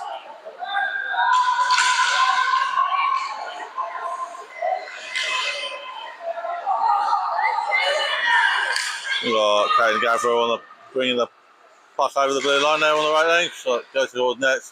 Shot, but hits the side on that. And now we've got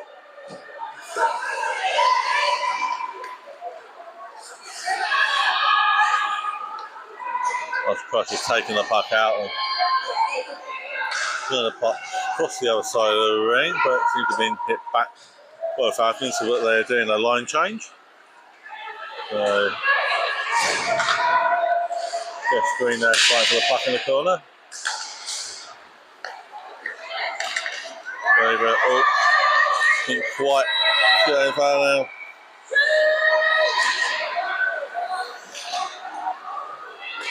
Got Fred Paul now going towards them. Yeah, but being pushed to the side a bit on the, and then now it's like Lizzie Archer goes for the puck near the back, but the Ice Crushers have cleared it, but Falcons got the puck back, and Fred Paul trying to go in on the, over the blue line from the right wing. There was an accidental trip there, nothing was called along the boards there. We have 1:05 left on the clock. 1 minute remaining in this penultimate game. Paul getting the puck towards the net for the Ice Crushers, but Falcons have again cleared it down the arenas. They're playing kind of like ping pong, where the puck goes down the other end again. But that's now been covered up by the MK Falcons netminder, as we know it. With about 25 seconds or less to play, with a face-off to the left of the netminder. They've taken the officials won it. They're trying to set something up, see if they can get it equalised.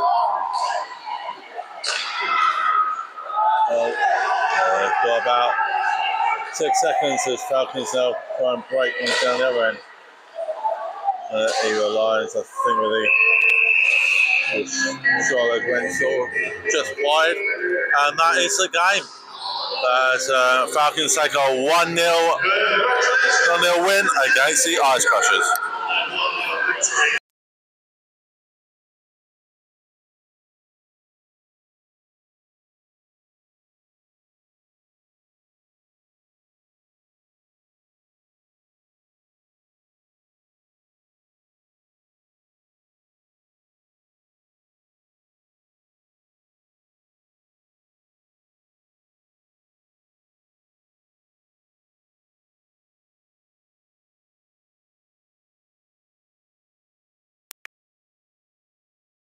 Tomorrow kicks off at 1:00. Should take it off. Enjoy the business. Puck drop 1:00 tomorrow. Ready in time to fill Fillway's Father's Day. Breakfast. Enjoy the city.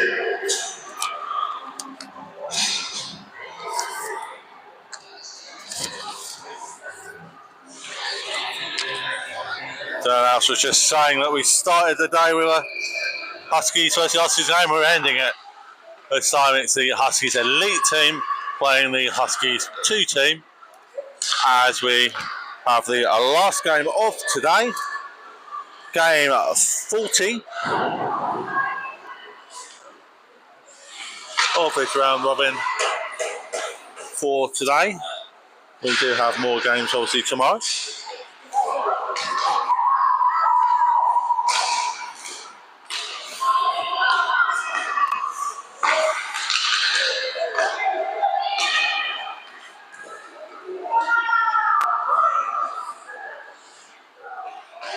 Shot just going to the side of the net here. In the net for the elite team we have Gemma Davies, and in for the Husky 2, Rachel Alexander.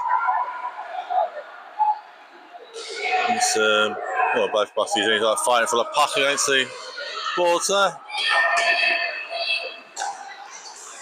Then he could go, we got a puck. And set up the front now. And Merrick bringing the puck in. There was scramble near the puck.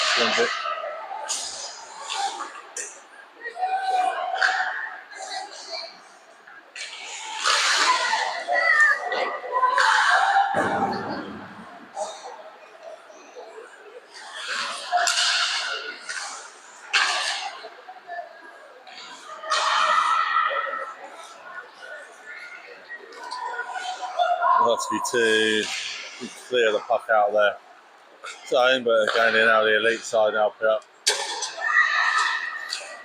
Lovely little move by Misha McBean, taking it towards the net, but got deflected from the left side from the elite team. Katie Edgerton on the park for probably deflects up high. That's the whistle goes.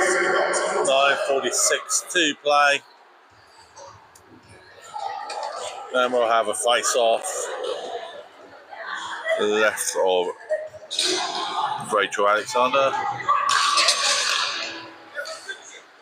Becky Osman wins the puck. Back to Mackenzie Kelly.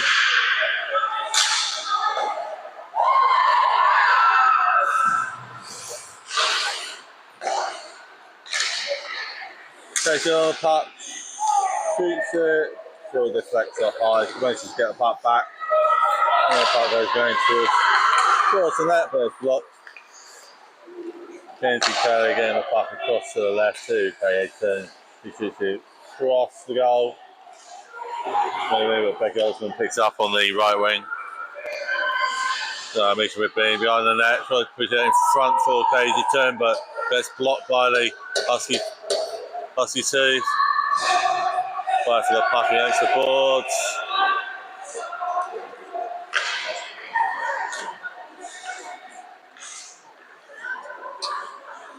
Creation coming in from the side.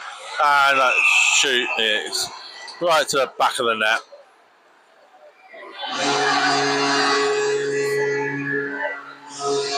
It's a Husky elite team. Go ahead from Kate Edgerton, putting in the back of the net.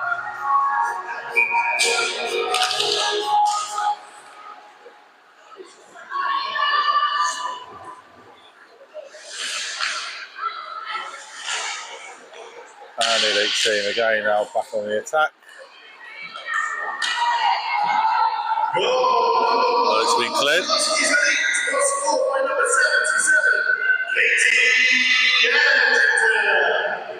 Assisted by number 21, Misha McBean, and further assisted by number 28, Highlight. Time and 8:30. Yeah, confirmation of the goal.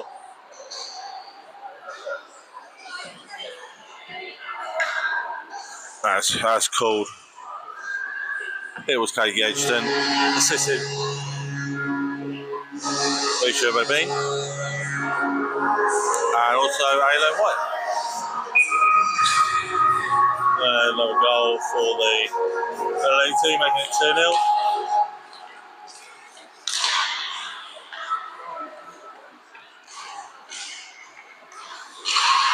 Goal number 2 for the Huskies Elite was scored by number 28, Highlight.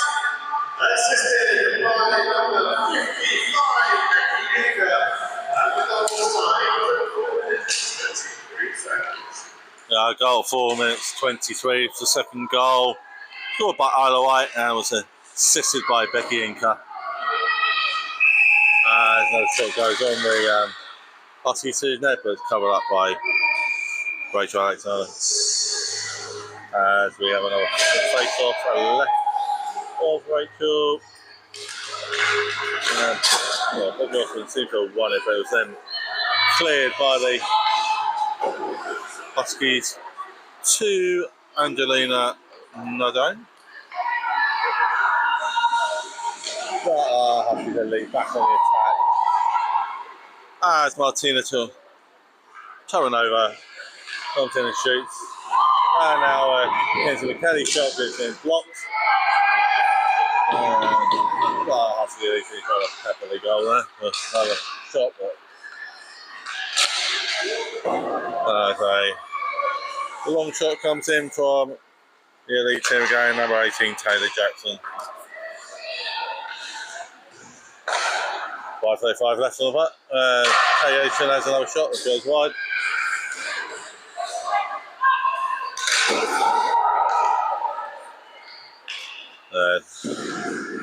Martina Tarova with a shot, good save by Rachel though. Pads out, keep out. K-Ocean there on the left wing. To the back of the net. Becky Osborne and then put up to look like Paige Green and then to put it in. Paige celebrating. Made it 3.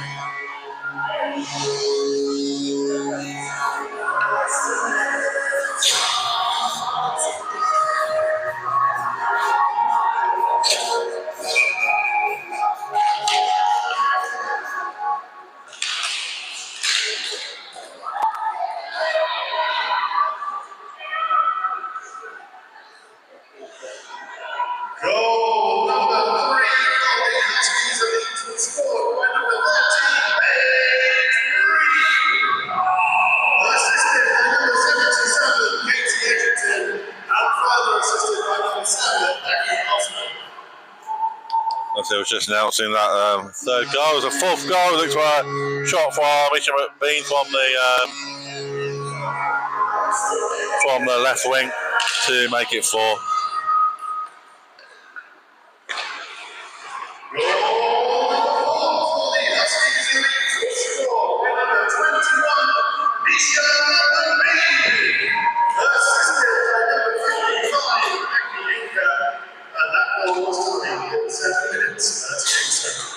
They are 7:38 for the fourth goal. Was Misha McBean, I said, from that left wing, but it was assisted by number 55, Becky Inca.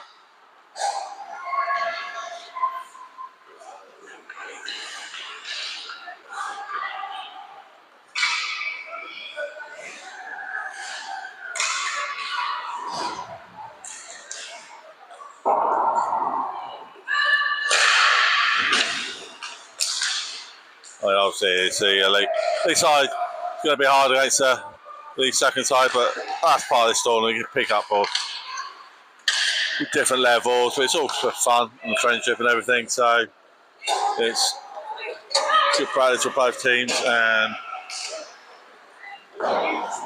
we have 2:53 left of this game with the elite team. For up, there's a penalty, which I think too many players. Yeah, I've just counted. I was counting 6 as one went off, so they have been given.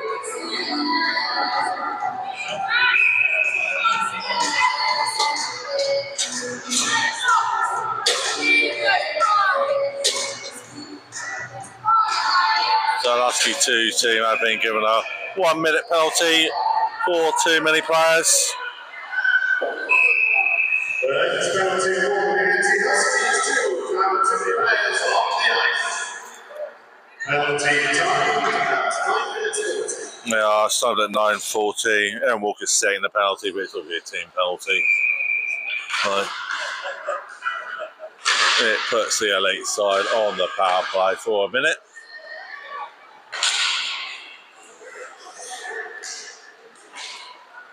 It's like Paige Green coming in from the left, shoots, but it gets blocked by Rachel.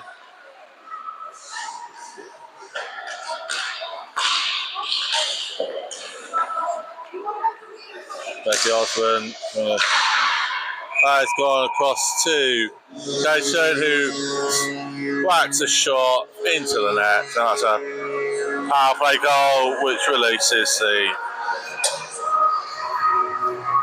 Erin Walker from the penalty box. We have 1 minute and 11 seconds left. It's 5-0.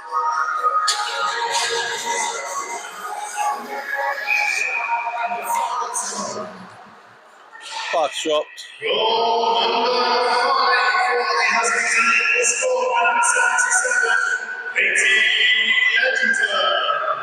Assisted by number 7, Becky Osman. There you go, confirmation of the goal. Edgerton, assisted by Becky Osman. And then there's a 6-1 with Misha Machine coming out that left wing, crossing it across onto the back post. Looked like it was Isla White on that back post scoring in, but we'll have confirmation of that in a moment. They've got Isla White coming in again there, trying to set Collie up on the back there. But it was stopped. Goal number 6 for the Elite was scored by number 28, Isla White, assisted by number 21, Misha McGee, and further assisted by number 55, Becky Inca. And that draws an end to the first day of the work. Thank you all who have come to support your team. There you are, there's confirmation of that. That goal was called, by the way, on that back by Purple Misha McBean. They finished as a 6-0, which was the icing. There's a bit of fun going on with it about Edgerton and one of the other players just for a laugh. 24 in Walker. But that wraps it up for today. It's 40 games here. Thank you for joining us. I hope you enjoyed the commentary from me